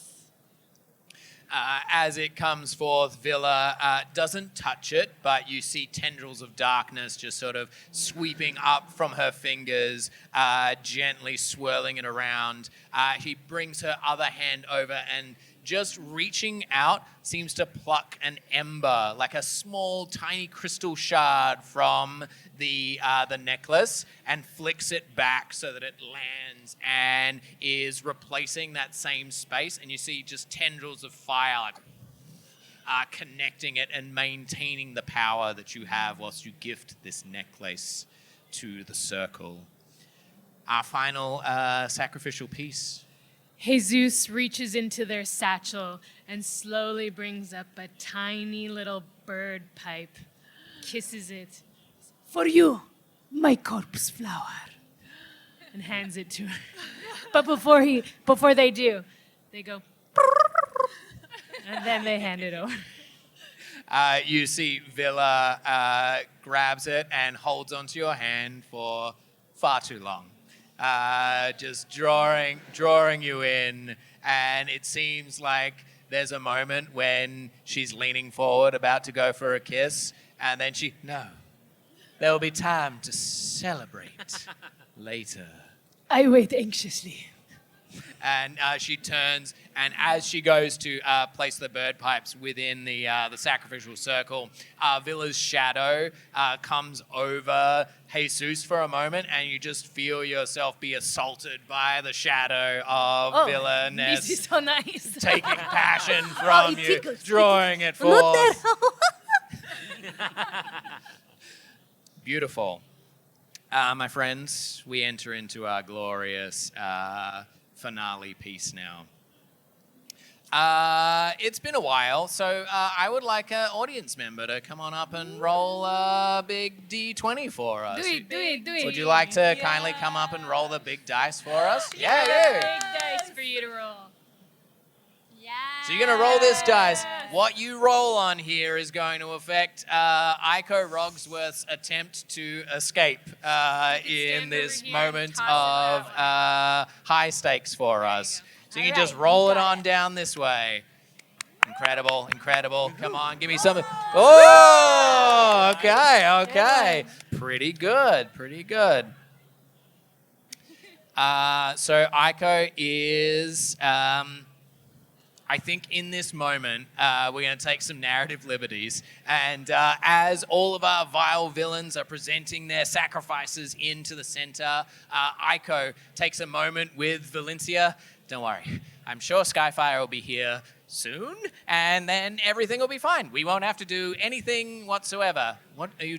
Iko, the whole point of us coming here was so that we could stop the ritual, and then Skyfire could deal with any big threats. No, I get that. It's just, it's been a really tough couple of hours, I gotta be honest.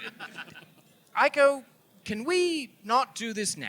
Could we do this later? Oh, yeah, sure, sorry. And he lifts up his unmanacled hands, and then he starts to go to work on Valencia, undoing their manacles as well. Beautiful. Because we are now at that wonderful time of the show where things are about to get nice and intense, we're actually going to have everybody roll initiative as we come on into the glorious undertaking of our ritual and everything that comes with that. So my vile villains, roll your initiative. Hold calling out numbers for me because I have just a few people to roll for on my own end, and then we'll get on into it. Actually, can I have another audience member come up and roll initiative for Iko as well? Anybody? You, my friend, come on down. Thank you. Yeah, we love it. Okay. Okay. Iko is a +2 to initiative, so I'm sure this is going to go great. Oh! I cursed it. The worst part about... Yeah! Incredible. Iko rolls a natural 1 for initiative. Even with that +2 bonus, it don't matter because that nat 1's going to overtake everything. Thank goodness for other NPCs involved in combat fun times. What other NPCs? We took care of all of them. No, nothing. I don't know what you're talking about. Ooh, that's pretty good. Jesus! I heard you're doing a social club tonight. Yes, we are playing poker. You play poker?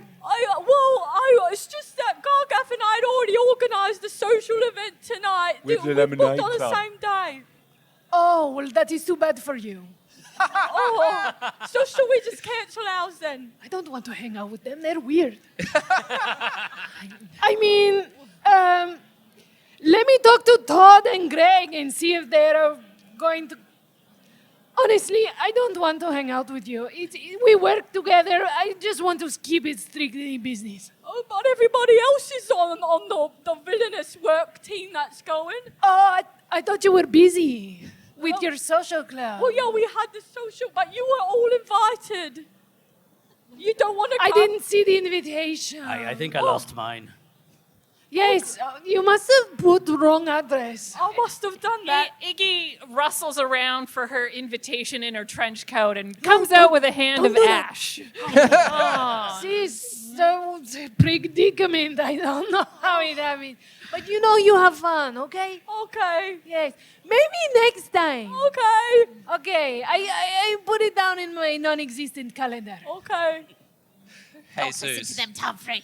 They don't understand. They don't play fair anyway. Poker is not a fair game. The odds are never in your favor. And with that, Judge, what'd you roll for initiative? A 2. Oh, there we go. Incredible. Tomfrey, what'd you get for initiative?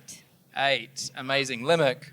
Stay in single digits with 4. Oh, wow. You know what? Aiko's 1 isn't seeming that bad Not now. so Gargath? 17. Oh, no. Shadar. Let's go back to the single digits. 9. Oh, okay. Iggy? 7. Okay.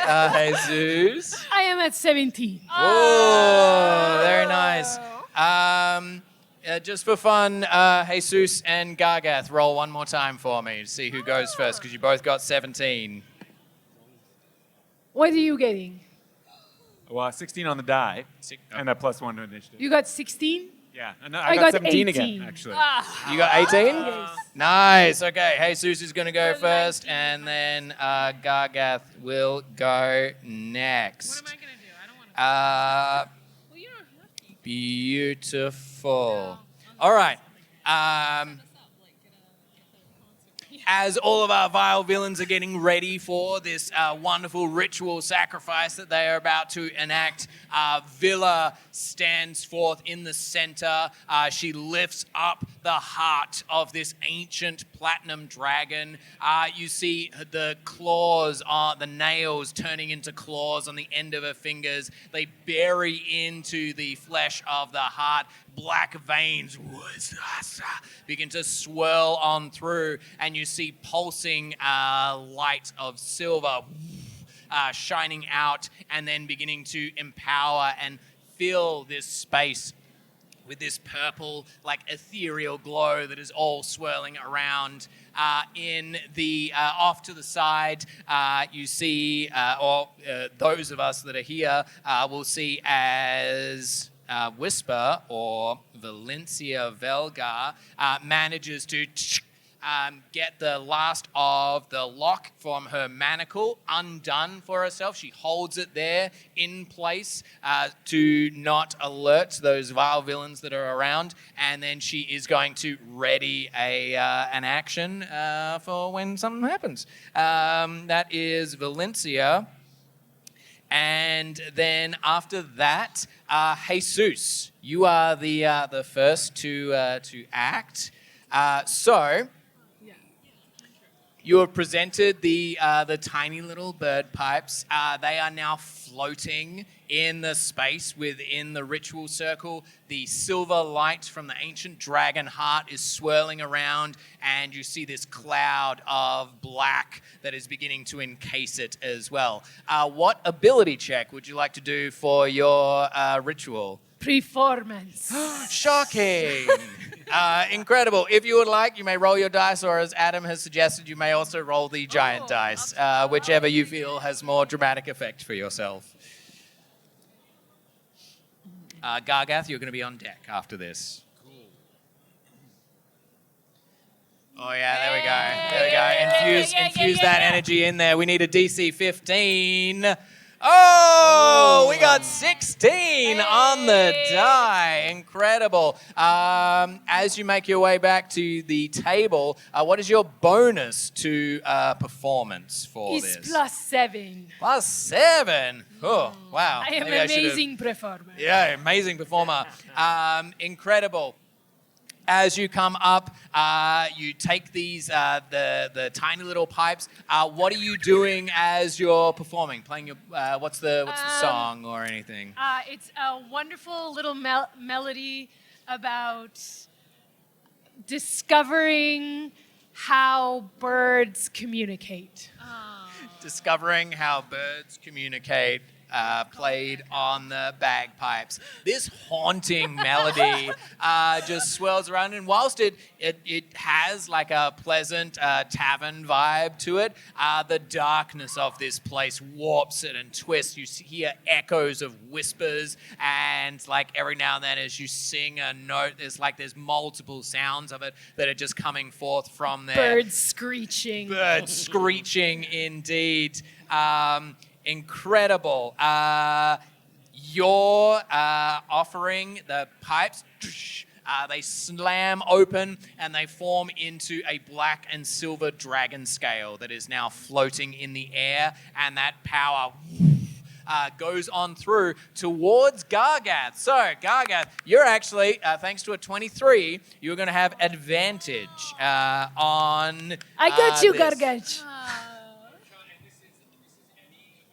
Any ability check that you are proficient in. Incredible. Incredible. So you get to roll. Okay. Okay, seven. Great. You got to give it. There we go.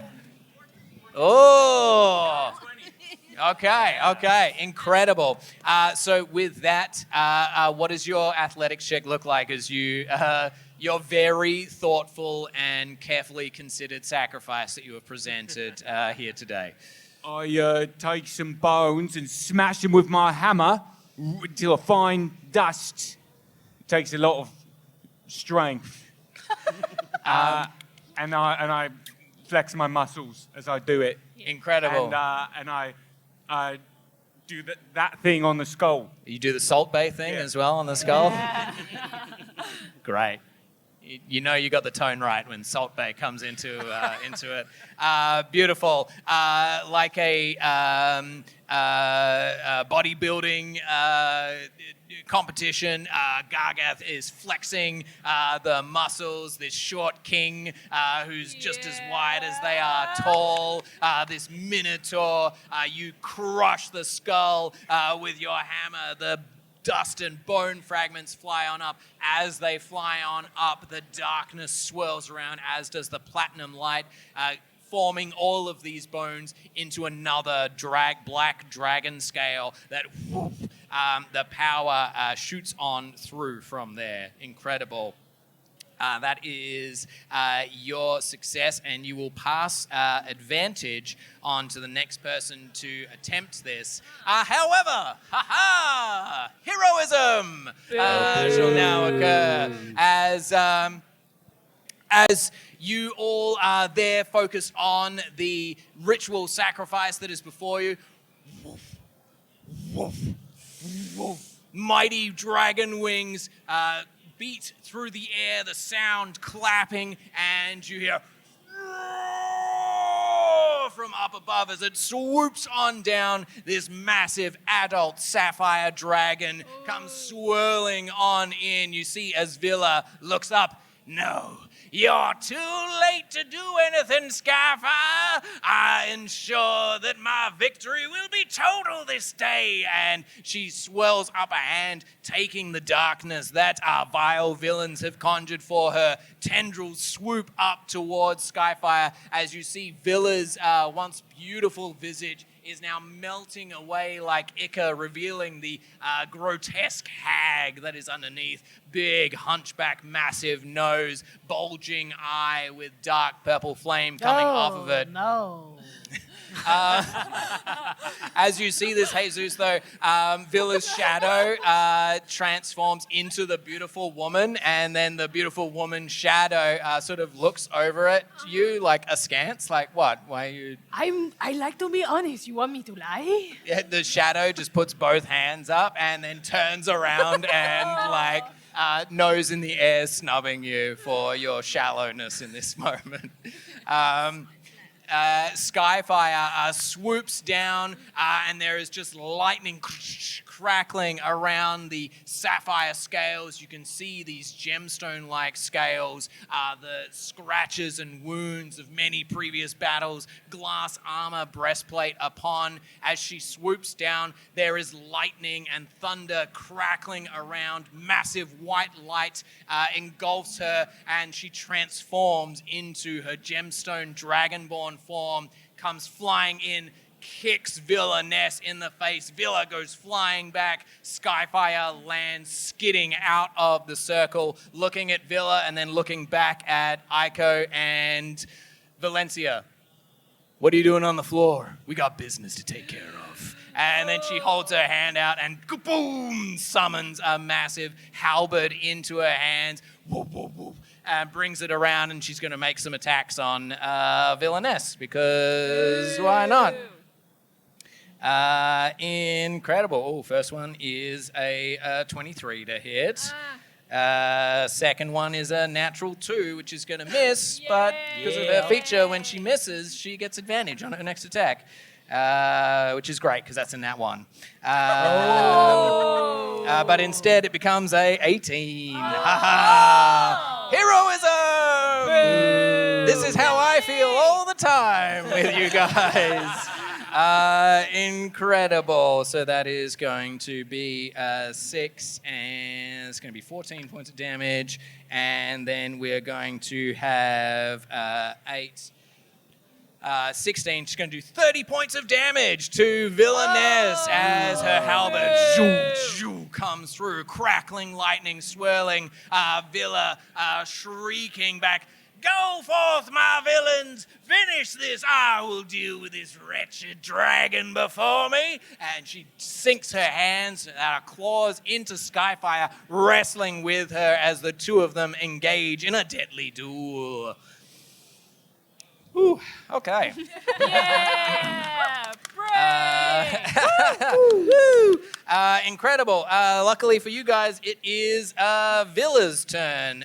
So she sinks both her claws into Skyfire and casts Inflict Wounds at 5th level on her. And Skyfire is going to fail. She's going to use an Indomitable.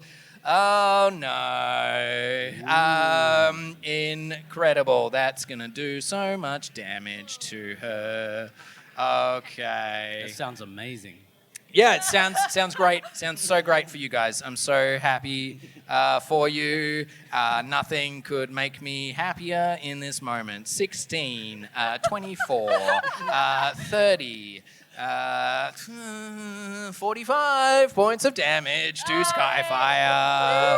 How many hit points does Skyfire have? What? 200 plus or something? Skyfire has 270 hit points. Yeah, I think she'll be fine. Yes, indeed. She's yes. a scratch.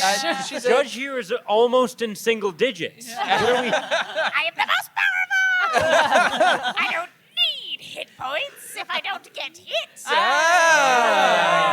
Judges figured out the game right there. Love it. Incredible. Villa does this. You see the claws sink in.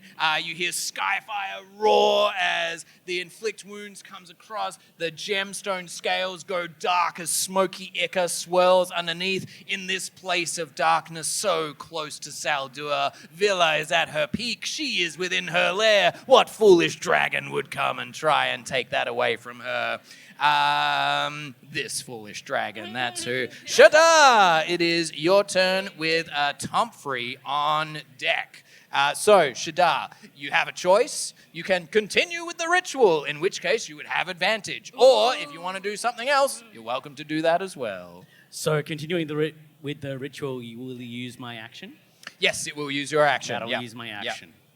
Okay. I think for this first round, Shadar is going to look at Aiko and Valencia, and kind of look at Aiko and say, I see one of your friends is here, but where's that patch cloak bastard I want to get my revenge on? You'll do for now. And the waves on his back will come crashing down his arm.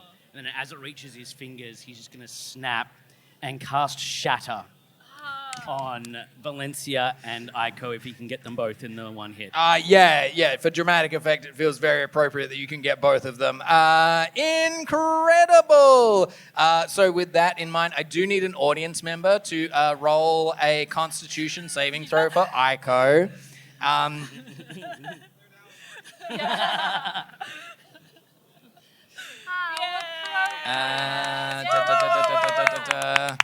Okay.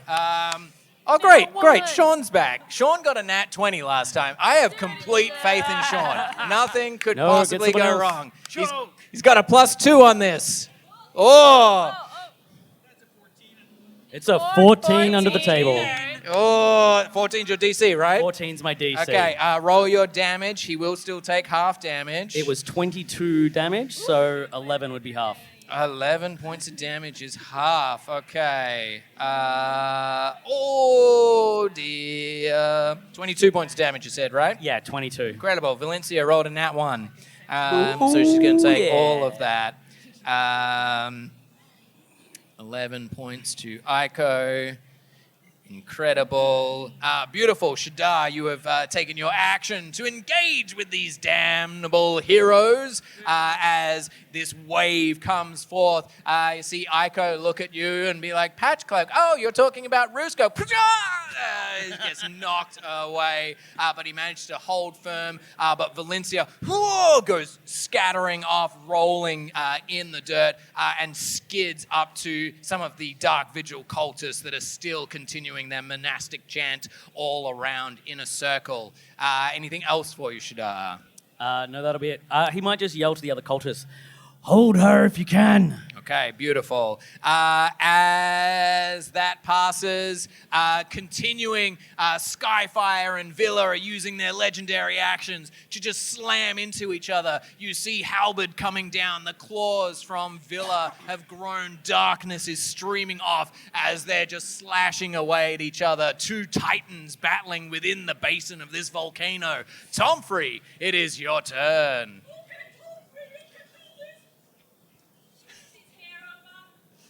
You have advantage on this roll. Do I need it? Yes. With that Oh,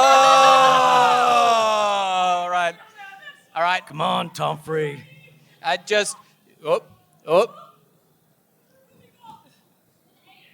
An 8. What is your bonus? 2, 6? Oh no. Okay, so Tomfrey, what are you attempting to do with Clancy, the goblin? Yeah, so he's cradling Clancy. He's all his friend. Okay, buddy, your life is gonna be well served. And he's just so distracted trying to take care that he trips and stumbles a little and just hits his head on the heart. It's not good. Just for clarity, Clancy is already dead, right? Clancy is very dead. Yeah, okay, good. Okay. Oh, no. To you, Tomfrey, as you hit your head on the platinum heart that is in the center and you come back, suddenly your eyes have the circles and you see Clancy's face is like coming around in multiple different versions. Each of them is just looking at you. Why, Tomfrey? Why is it that life cannot merely be you and I existing? Why is it, Tomfrey, that things must be fair? Tomfrey, you killed me, you bastard. Why, Tomfrey? What possibly could you have? You killed me. I'm dead. I'm dead. I was your best friend and I'm dead. Tomfrey is now wandering, talking to the ether within the bounds of the sacrificial circle, which is totally great. Love it so much. Beautiful. That means Iggy, it is your turn with the judge. No, sorry. Iggy, it is your turn with Limerick on deck. Yes. So, Iggy, your turn. Yes. What would you like to do? I would like to continue the ritual, please. Okay, Yes. beautiful. Come on up. You can roll the giant die. I will keep this safe.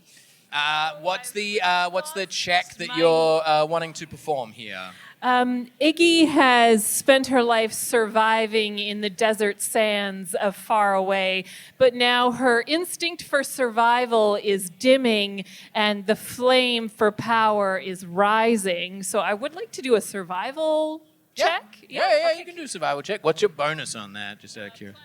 +6? Okay, great. So come out, roll the giant D20. Note, you are rolling straight. There is no advantage that is now gained.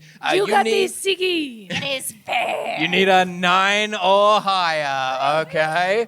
All right, let's go, Chelsea. Let's see. Oh, we got the blow for luck. All right, how are we going? Oh no! One shy, just like Tomfrey. With all the chaos and the madness that is happening around, the booms of thunderous retorts as Skyfire is fighting away with Villainous. Now in the distance you can hear the of the armies of the liberated cities as they are beginning to assault the lair from within. Everything is culminating as the moons are coming together, and just that sliver of power that Villa gifted to you was just not enough in this moment. Anything for your bonus action at all, Iggy? I will actually hop on my sand surfer and leave my place at the circle and just start going around in a crescent, sort of looking for the most opportune place for my next turn. Okay, beautiful. Iggy is now on the sand surfer, swirling around. Resident bone expert, Limerick, it is your turn. Limerick starts transforming, doubling, tripling in size as the bones and flesh work around him, and he becomes his giant bear-shaped form, which he's going to use to do a ritual. Oh, great. Yeah. Nice. Incredible. What skill check are you performing for us, Limerick? Insight +6.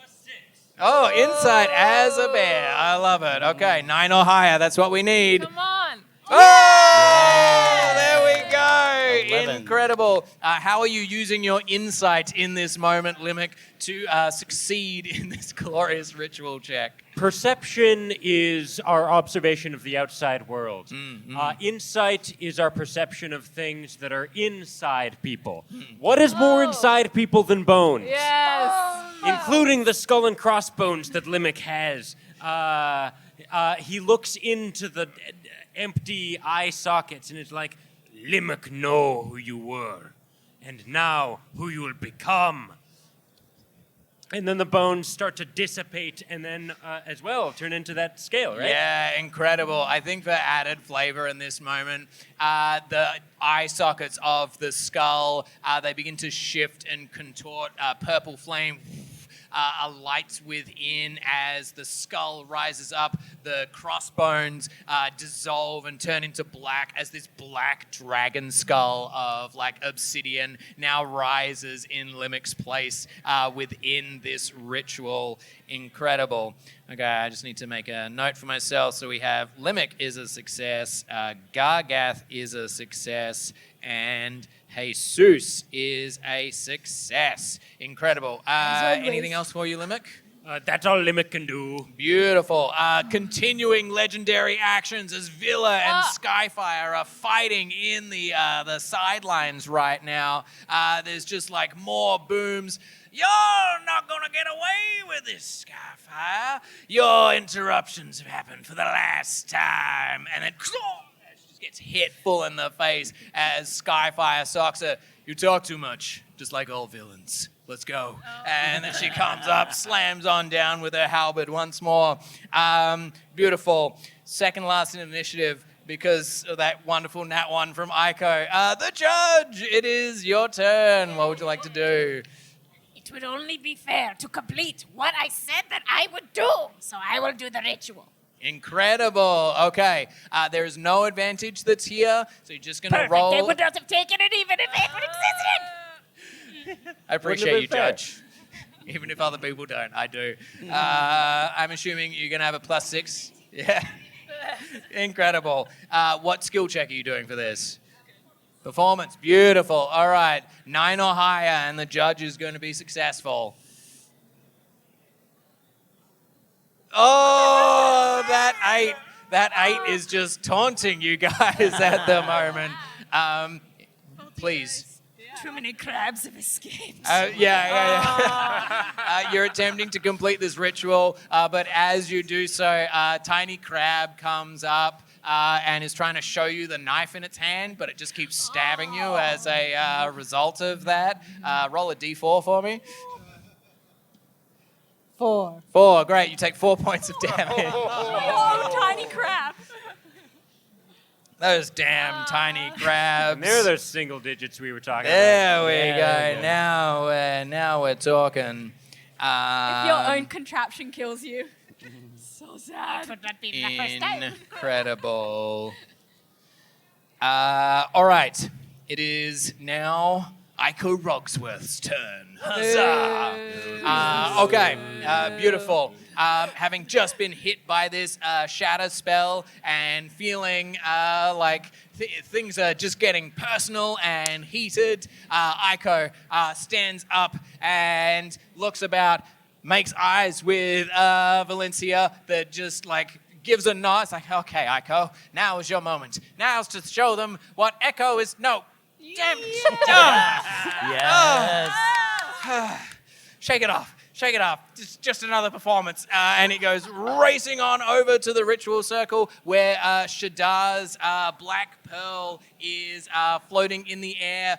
He leaps up and he grabs onto the pearl. And as he does so, you see a small contraption get taken out of his belt buckle. He presses down a button on it and then he casts pyrotechnics. And a big old cloud of smoke just goes out and encompasses things. I do need an audience member to roll a stealth check for Iko now. You will have advantage on this roll, so you get to roll it twice. No advantage. Are you going to cancel the advantage? No advantage. Okay, the judge is canceling the advantage because they have an ability to do that. So you're going to roll straight, but you're going to add 5 onto this, Joe. All right, let's go. Let's go. Come on, Iko. Oh, you know what? 10. Perfectly balanced. Fine. Incredible. Iko rolls a 15 as he casts pyrotechnics and attempts to disappear into the smoke cloud that is all around you. At this point in time, Valencia is going to take her held action. And she is going to race up and attack Gargath. Because he seems like he's competent and a big threat right now. You know, I did hit her good. I smashed her. Great. She's going to use a bonus action to do insightful fighting on you. So I do need you to make a, yes, I believe it is a deception check. Yes, it is a deception check. Dirty 20. Oh, dirty 20. That would be really good. Except she rolled a 22. Ha ha! Heroism.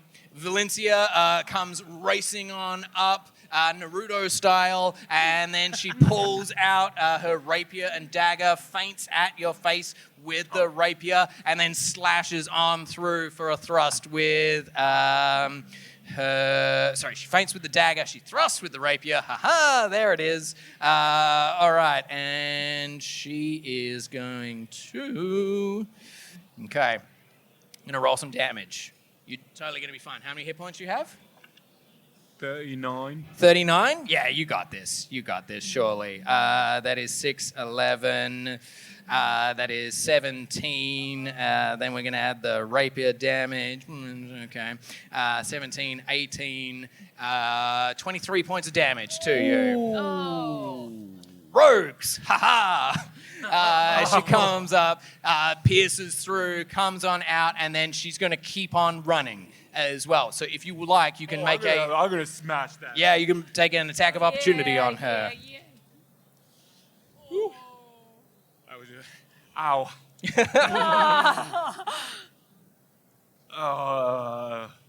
Does 11 hit? 11, amazing. You hit where she was, but she's so fast. There is a stray crab that is walking along. You smash that crab to bits. Yeah, I was going for that anyway. I was trying to hit that. Everybody. Why are you attacking my crabs? Sorry, I I just like smashing. Well, pick it up and throw it over here.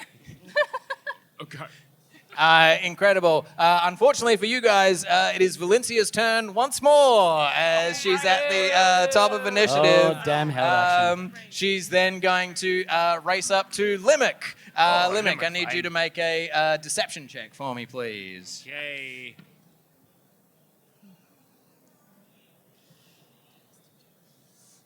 Uh, 11s. Oh, she got a 12. So she is going to succeed. That means she'll make a attack on you. That's a natural 18, so I'm pretty sure that's going to hit you. Yeah, I got a 17 for the... Okay, real bad damage. 7, 6, 12. bad Rapier. is it good or bad? Like a bad owl. 16. You're going to take 21 points of damage, Linda. That is exact my health. Oh no!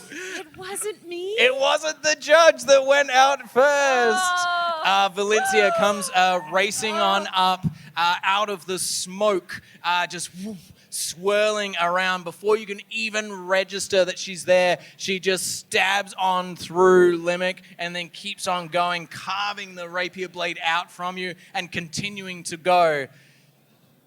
It would not be fair if I did not give a villain a moment to have a glorious death. Limerick, in this moment, how do you die?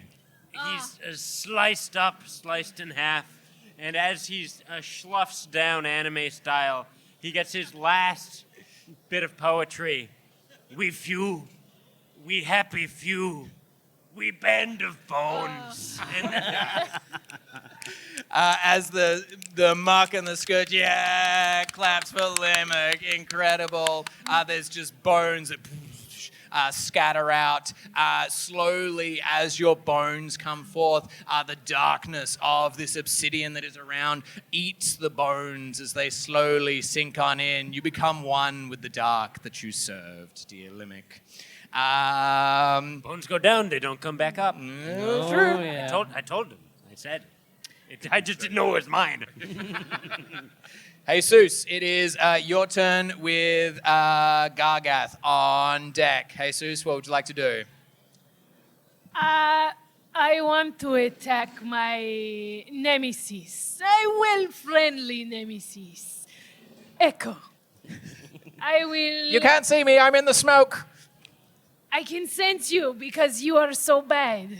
Oh no, you could smell my love. The Is secret that what love. I'm smelling? No, The that is not what I sweet said. I didn't know. It's smell of hate. your love? It's hate. I hate you. The battle is what we will have, not passion. Never. Are you susceptible to charm? Can I charm you? Can you charm me as a gnome? Mechanically speaking, it's very difficult. Okay, then I will just viciously mock you. Oh no! I feel like that's what you've been doing all along. Is it? Oh, there it is. I need somebody to roll a wisdom saving throw for Aiko from our glorious audience. Huzzah! Okay, we're going to do better. Or worse. Just is also remember, fine. he has such a massive bonus. He has a +1. It's great. It's great. Nothing could go wrong. Come on. Oh, good spin. Good spin. You are so stupid! Incredible. That's not going to cut it. I believe Vicious Mockery for you is like 2d6 at the moment, or 1d6. Yes. Beautiful. Just for flavor, because you have been mocking Aiko continuously, roll this 2 times for me. 3. 5, so 8 total. 8? Okay, I'm totally not scared for my NPC at all. Everything's Oh, I fine. like You think you are Everything's- good, but you are everything's not. like that. You are not good. You are stupid. No one calls the Wandering Winsy stupid. I have just said it. Oh, no. But I am fabulous. Fantastic. No, Everything listen about to me. the tiny voice in the back of Close. your head that No, tells it's you are not tiny, worthy. It's resonant. That your music it has is a beautiful slow. timbre. No, That you no, it's... cannot play a D chord even though you try and you try and you try. How does they know? It's Aiko clutching onto the orb of Shadar. Just hears this, doesn't even need to see Jesus in the smoke to feel this psychic damage draining their will as they just begin sobbing uncontrollably. And what is worse is you are so attracted to me and you can't explain why. Why is that worse? Why can't we just have a moment to figure things out where possibly we could be star-crossed? Oh, God, why am I feeding into the fantasy? Incredible, Jesus. Anything else for your turn? No, that's everything. Thank you. Yeah, I mean, that's glorious. What more could we ask for? Gargath! Gargath's gonna smash.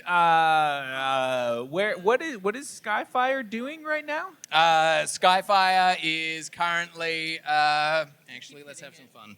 Why did you ask? Yeah. Oh no. Villainous is prone on the ground. Skyfire has a armored boot on top of her and has just slammed her halberd down into her, and there's a flaring of lightning and thunder as she's twisting it around. Your villainous days are over. Yeah, I'm gonna smash her. Oh, you're going to go for Skyfire? Incredible. Yeah, I'm gonna take a little second wind action and get some of my HP back. Beautiful. And I'll fix that in a second. 5 HP back. But then, I guess that was my bonus action. I will attack. Here we go. Incredible. Oh, that's probably not gonna hit. That's a 12. A 12? So I'm also gonna action surge Oh, great. and Nice. attack again. Nice. Yeah, let's go. Come on, 2 is also not gonna hit. So basically, Gargath approaches, hammer in hand, and is ready to hit, but he doesn't want to hit Villainess on the ground, so he just holds back that little bit and can't make contact. Incredible. The breeze of your hits as you pull them goes through. You see Skyfire just look up and turn. Oh, hey. Are you trying to attack me? Yeah, that's what I do. I smash things. I was trying to not hit you this time, to scare you. Why? Because I want to scare you. I don't know. Stop asking me questions. I don't do good with questions. That's all right. I can do something different. Just going to use a legendary action to attack you. Oh, no. That's a 22 to hit. Oh, just. Yeah, well, I don't have my... I'm just a reminder, I'm only wearing my undershorts at the moment. So you only need an 11 to hit me right now. Okay, great. You're going to take 16 points of damage. Oh, I'm not dead yet. Almost. Second win right there, exactly. That's what we talk about. Beautiful. She just comes through, stabs you through, pulls it back out, then looks. Oh, you're still standing. Wow, you're tougher than you look. That's right. That's what I've always been told. Nice. I'm just going to finish up with her, and then you and me, we're going to dance. Yeah, you can take your time. Incredible. Anything else for you, Gaga? I don't think so. Okay. I think I did all I could do. All right, cool. I'm really sorry. Yo, you're forgiven. Wait, no, you're not. You're not. Was that Skyfire saying that? That was Bray saying that to Adam, because it's Skyfire's turn right now. Skyfire is going to make 2 attacks on villainous because she's prone. She has advantage on these. Nat 19. That'll do it.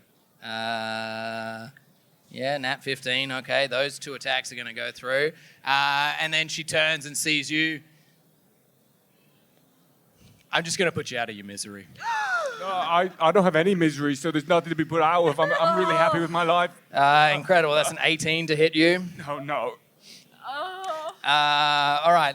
Just for dramatic effect, I'm going to do the damage on Villa first. Okay, that is going to be 8 and 12, 20. That's going to be 36 points of damage to Villa. And now let's roll for you. How many hit points you got left? So as long as she... 5. 5? So 7 times less damage on this second one would be nice. Unfortunately for you, I rolled a 5 and a 7, and she adds +8 onto this. So in this moment, Villa goes, "No, not my sweet Gargath. His thoughts must be preserved for all time." And Villa leaps up, attempts to grapple Skyfire out of the way. She slashes one across. Dark blood and ichor spreads out, and it freezes in the air. She slashes down again, and Villa she goes down to her knees, looking at Gargath. "Have your final words be meaningful, Gargath." And she falls forth, and the darkness below takes her as Skyfire just keeps coming up.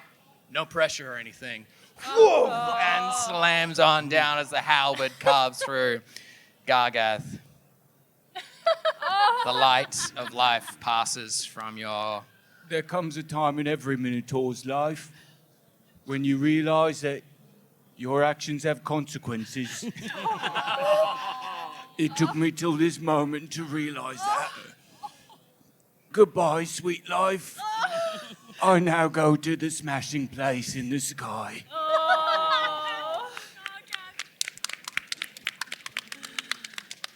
Beautiful. There is a small tear that goes down Skyfire. Don't sympathize with them. They're villains. And she wipes it away, and then she keeps on moving. Incredible. That is Skyfire's turn. That means we now go to Shadar. Shadar, it is your turn with Tomfrey on deck. Okay, so can I see Aiko and the orb that I had created to... Make a perception check for me. Okay. He is sobbing loudly right now. Ooh. Yeah. That is a 10. 10. You can hear his sobs, but unfortunately, it seems like he's throwing his voice or something in the echoes of this basin, and the smoke is swirling around, making it difficult to hone in on it. So you have an idea of where he is, but you don't know exactly where he is. Okay, I'm going to still try and find him by going back to the spot where I know my orb was. Okay. And I'm going to try and continue the ritual. Okay, you're going to try and continue the ritual? Yes, I'm going to try and continue the ritual. And if I can't find the orb, I'm going to pull out my kukri and slice my hand, and the blood is going to swirl up and be a second offering. Beautiful. And I'm going to use survival for my roll. Okay, yeah, let's go. Jump on up, make that check for us. If you get this, this will be the 4th of 7, a possible 7. So we're getting close, Vile Villains. Ooh, good spin. Good spin. What do we get? What do we get? Oh, hey, at least it wasn't another 8. But Is that no, that's soothe not any how wounds? math rocks. No? That's not how the math rocks work. That doesn't help. Yeah, unfortunately, the swirling of everything that is going around, it's difficult to focus on what is happening. Aiko's sobs just echoing and kind of weighing in on your mind. Beautiful. You're within the smoke, right? Yes. Okay, anything else for your turn?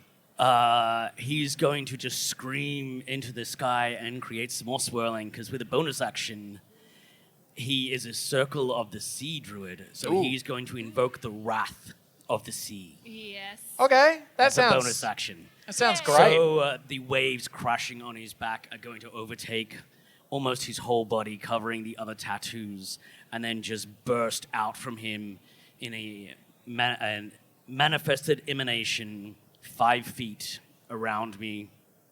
Anything, I can choose a target within that range to make a DC 14 con saving throw or take cold damage. Oh, okay, great. You want to do it to Skyfire? If they're within 5 feet, why not? Yeah, you enact this, and then you just hear, "Oh, that's cool." As she has appeared behind you, she's about to use a legendary action to attack you. So Okay, yeah, well, DC 14 con save first. it's a nat 19 on the die. Oh. Damn. You are technically within smoke, so I'm going to say she has disadvantage on this attack roll. That might help. Okay, so the first one is an 18.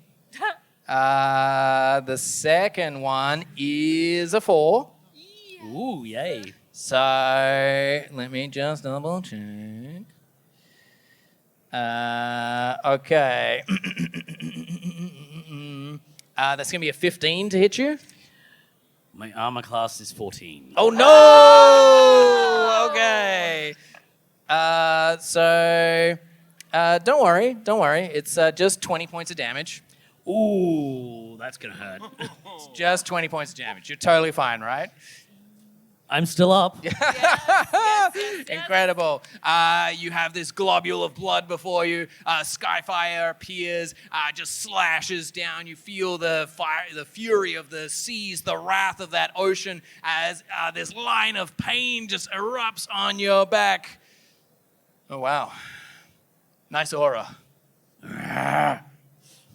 He's just gonna growl at her. Great, you growl at her. Beautiful. Tomfrey, it is your turn. Clancy within your arms. Yeah, so he's been pretty out of it, and it's just come around a little bit, realizes that he still has his good friend Clancy in his arms, and it's so important to get him off to the graveyard. Let's see. Oh. Rolled out 14. 14. Nice. 6. Yes. Dirty 20. Oh, damn. Incredible. What do you do to present Tomfrey to the ritual circle? Okay. My dear sweet Clancy, my friend. And he just starts swaying, doing a little bit of a kind of as if he was singing or rocking him to bed. He turns around in a feat of surprising kind of balance and precision. He just flings him up like a frisbee. Clancy, flap, just goes swinging up. And you see the black dragon skull that Limerick had created before. Woof, go flying up. It slams into the face of Clancy. The other scales slam into Clancy as well. And now suspended up above the platinum dragon heart is the formations of Felgorath's form beginning to come true. Clancy will be the avatar. Clancy will be the vessel that brings Felgorath Reaper of Sorrow back into this realm. All the excitement, I just rage. Incredible. And when you rage, you're a wild heart, right? I am, yeah. Beautiful. Tell us the weird stuff that happens. Okay. So, momentarily. Iggy, you're on deck as well, just so you know. All right, I rolled a number 1. Each creature of my choice that I can see within 30 feet must succeed a constitution saving throw or take 1d12 necrotic damage. I also gain temporary hit points equal to 1d12 plus my barbarian level. Oh, nice. You can see Valencia. Aiko and Skyfire are within the smoke. Yeah, Judge is there too. Yeah. Valencia is going to fails as well, so you're going to take. You Okay, can roll damage for Yeah. her. So roll your d12. We'll take that.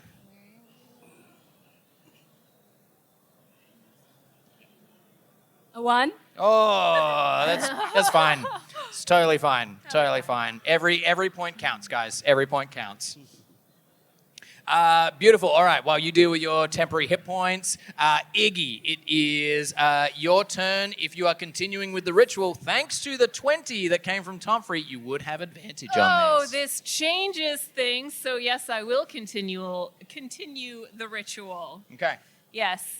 Can I set myself up before I go make my roll? Yeah, go for it. Iggy completes her beautiful crescent on her sand surfer.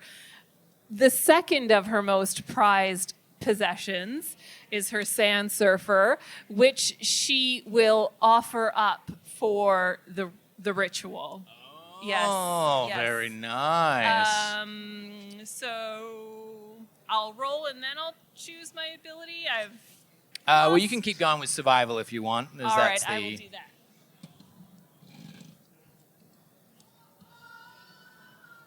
Okay, if you succeed on this will be the fifth of 7 successes. You have advantage. You have advantage. All right, let's go. Let's go, Iggy. You got this. Oh, that's a 6. This is why we have advantage. Okay. Let's go. Second time's a charm. Incredible. Am I lucky? Oh! That. Why? Why? Come on, you could have been a 2 right there. Okay, instead we have a beautiful 24. I should have known better than to let Jesus touch that dice. All that glorious passion coming on through. Beautiful. You may offer up your sand surfer. What does that yes. look like for us, Iggy? Iggy does the most beautiful turn on her sand surfer, going up and up and up and up, almost like a reverse helicopter, before she lets the desert winds that have arisen from Arcana take her sand surfer away from her, and she will misty step back to the ground. Beautiful. As the desert winds come through, taking the sand surfer, they fly on up and they woof, spread out, becoming these ethereal purple wings for glorious Felgorath.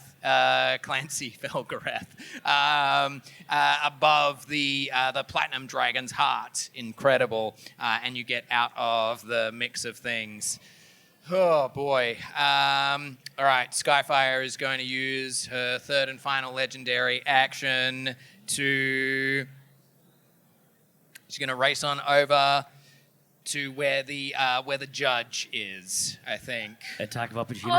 You can take an attack of opportunity. It has disadvantage because of the smoke that is around. That's only going to be a 13. Okay, yeah, you swing on through your kukri. You just hear the sparks of it as they fly off from Skyfire's armor as she heads on out of there. All right, Judge, it is your turn. I'm still trying to catch crabs. You can continue. Skyfire has just stormed out. The smoke and the mist has come off. Lightning is crackling from her eyes. She's streaming towards you right now as you're just the tiniest member on this battlefield with this box of crabs as they are crawling out of it. Right. You can continue with the ritual, or you can do something about the terrifying dragonborn coming to you. The judge is good to look at Skyfire very calmly. So, you have come for judgment. This is as it should be. However, size is unfair. Therefore, the most fair thing I can do is to summon someone your own size. So I will continue the ritual. Let's go. You have advantage on this, thanks to We do not Iggy. use advantage. Oh, no. Yes, of course. How silly of me. All right, 9 or higher, and with your performance, you are going to succeed. Let's find out. Oh, no! All right. Incredible. Yes. Beautiful.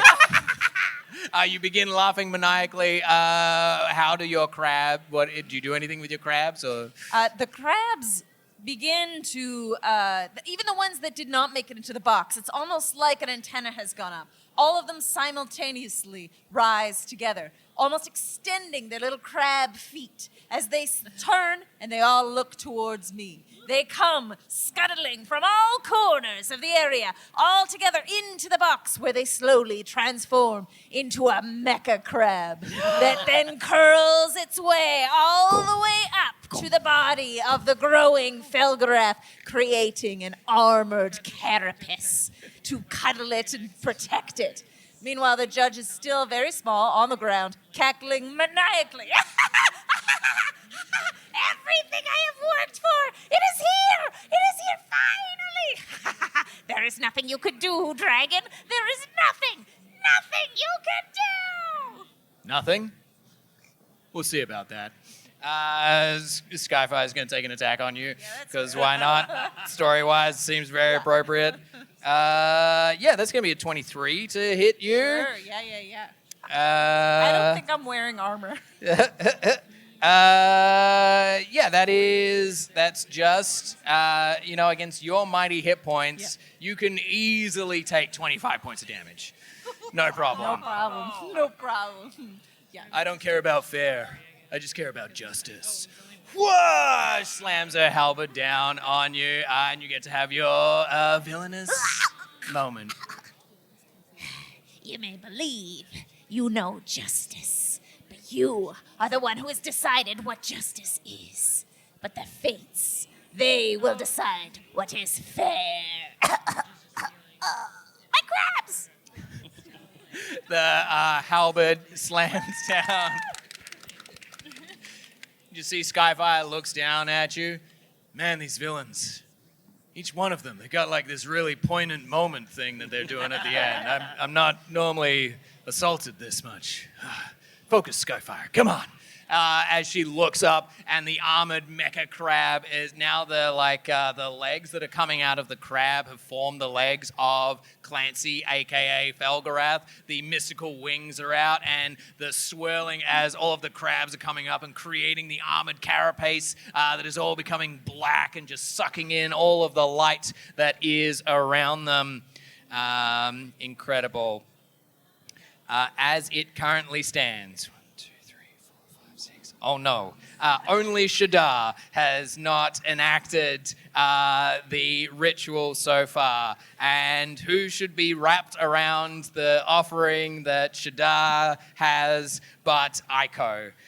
Rolling out from the smoke with the orb clutched underneath their arm, Aiko looks up and waves their hair, and just glittering like rainbow magic comes over. Aiko's looking fabulous and splendid, and they just look and they stare daggers over at Jesus.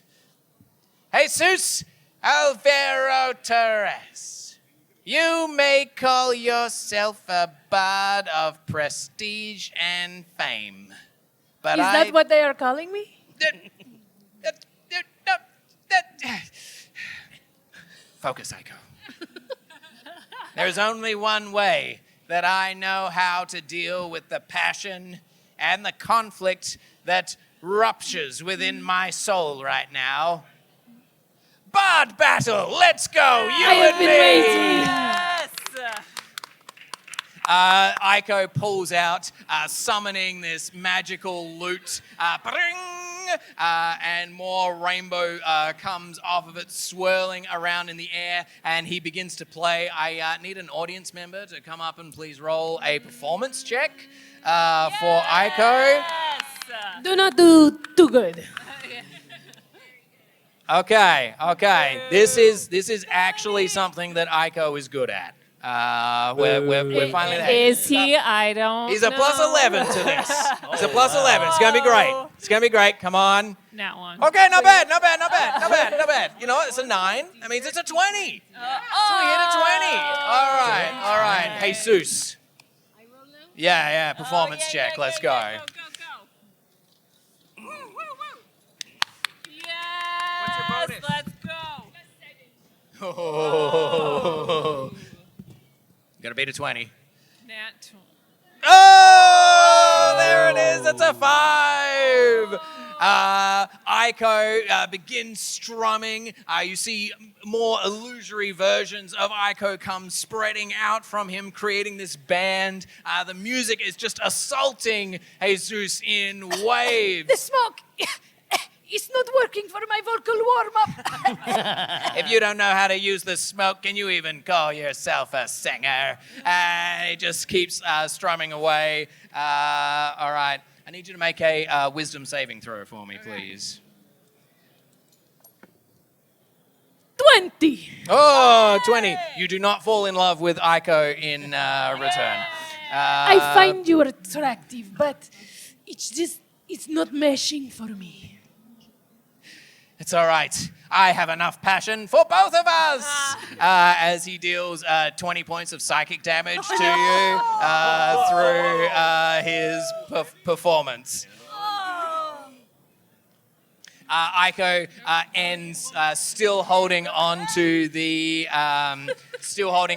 orb, ends up real close to you. After this, if you survive, I would greatly appreciate a conversation to figure out my feelings. This I can give you. Only for a kiss. Just one kiss. Agreed. After all, what would a D&D show with 2 bards be if they didn't kiss? This is true. I am looking forward to it. And then Aiko just levitates up very tenderly, grabs the side of Jesus' face, and comes in for a very gentle kiss. Your lips, they are so soft. Yours are slightly chapped.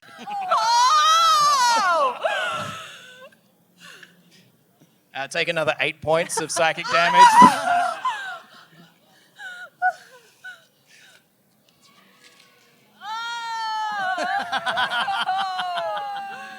You have killed me, my friend. But I cannot think of any bigger honor than to be killed by Echo, the bard.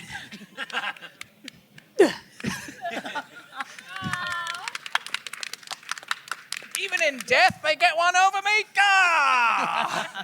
As Aiko cries up to the heavens. But you suddenly hear sounds of bagpipes in the wind as his soul escapes his body. Or Incredible. their body, pardon me. Fantastic.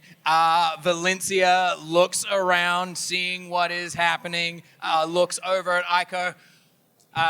Aiko, things are getting really bad. We need to get out of here. Hurry! And she races over to where Aiko is, but as she's running there, the avatar of Felgorath slams down, grabs Valencia in one of its claws and picks her up. She is madly swinging her rapier, trying to deal with this avatar of darkness, but unfortunately, its hide is too tough.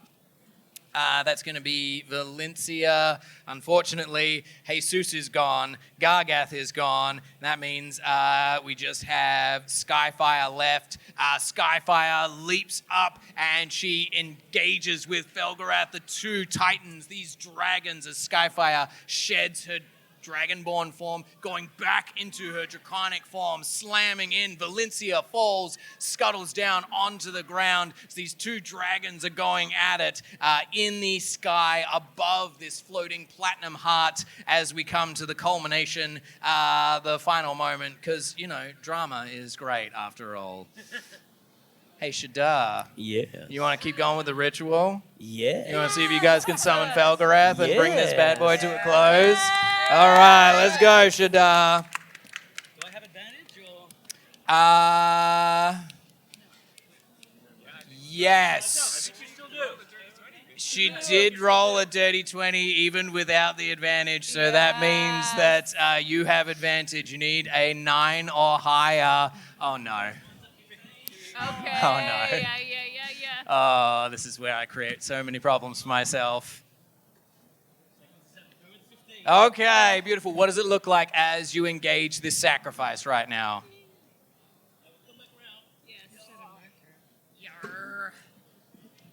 I think the cut that he made on his hand is still bleeding, and now that the sacrifice is coming to fruition, it's going from a blood color to a glowing gold that matches the tattoos in his arm, as the magic from him is flowing into the blood and into the sacrifice and into the offering.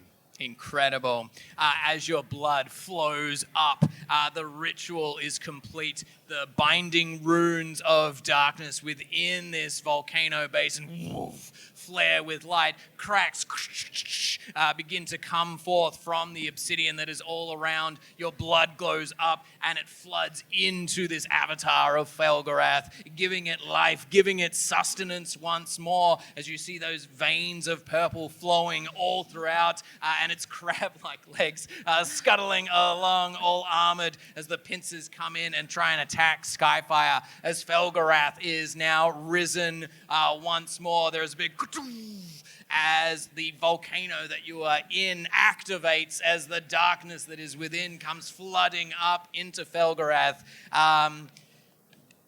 I love a glorious, dramatic finale. So those of our vile villains that still find yourselves breathing and alive, I need you to make dexterity saving throws for me as the volcano underneath your feet explodes. And I do need one final roll for Iko Rogsworth as well. You're more than welcome to come up and roll the big dice if you want, my friends. Please feel free. Okay, great. It's going to be a +5 to this roll, okay? Let's go. Oh!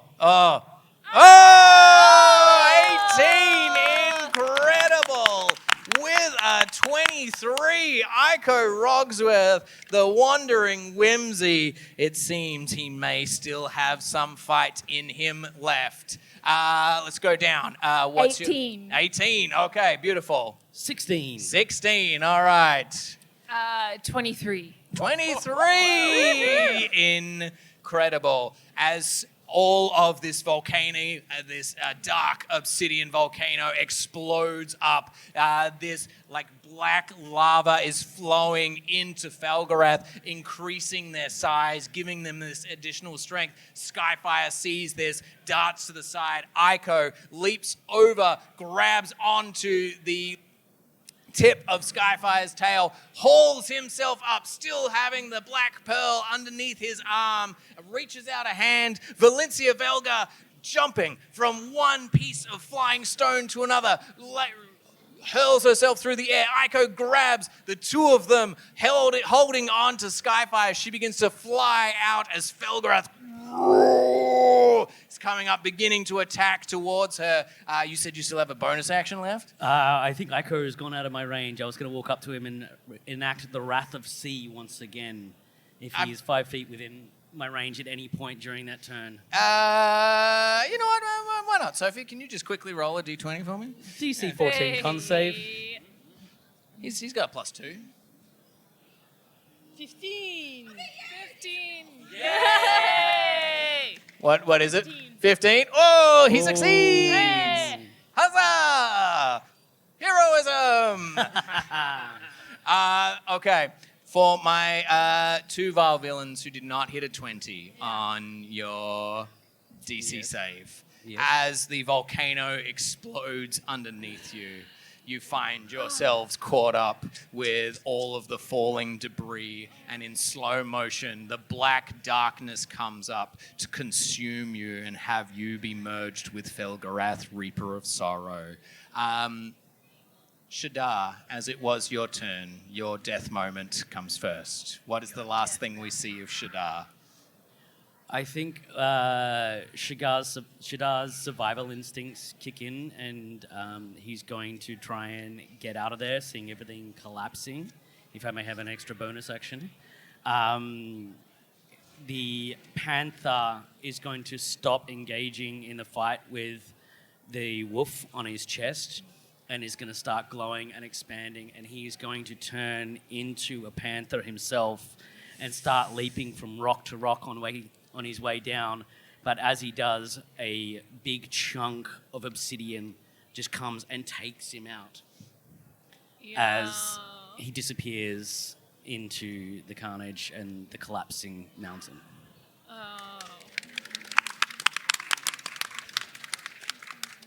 Tomfrey. As Tomfrey gets caught up with some large rubble, he notices a tiny figure, the judge, just sailing past and kind of twitching a little. And he reaches out his big hand, grabs onto the tiny figure and pulls him in close. My friend, together we go down. One last hug. And he squeezes him tight as they go under a slow death. Together.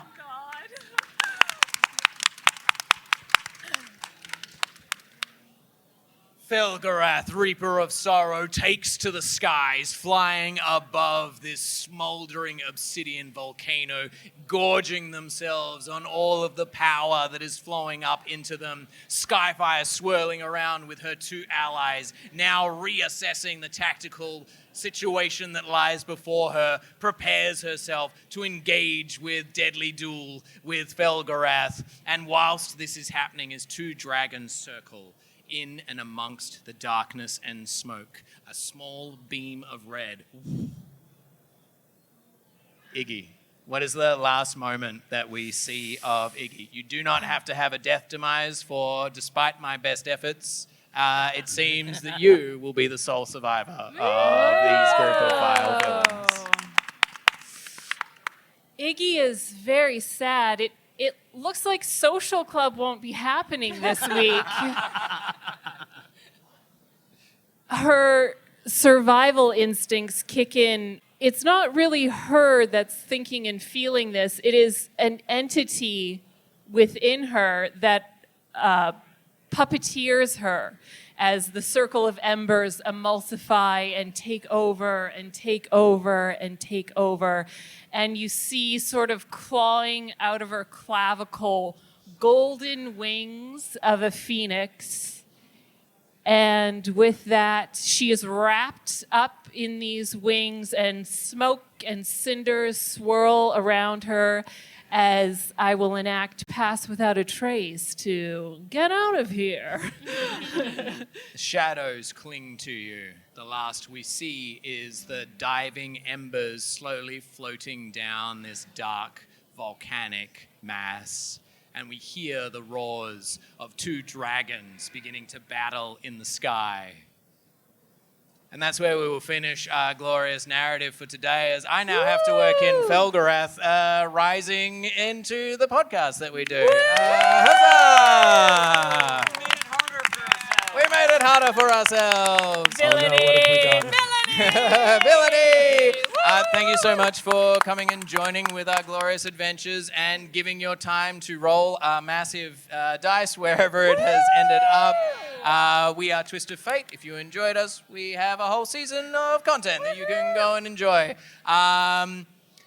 I'd like to give a very special shout out to TCTC, as well as Lily and Quinn, our wonderful event coordinator, and also the tech genius behind allowing us to do this today.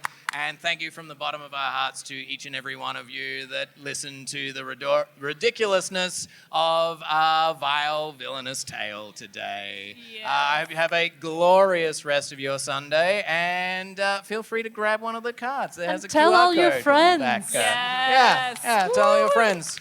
Friend Yeah. Season 2 is coming, as is some more content for some other fun things. So, stay posted and have a wonderful rest of your Sunday. Yay!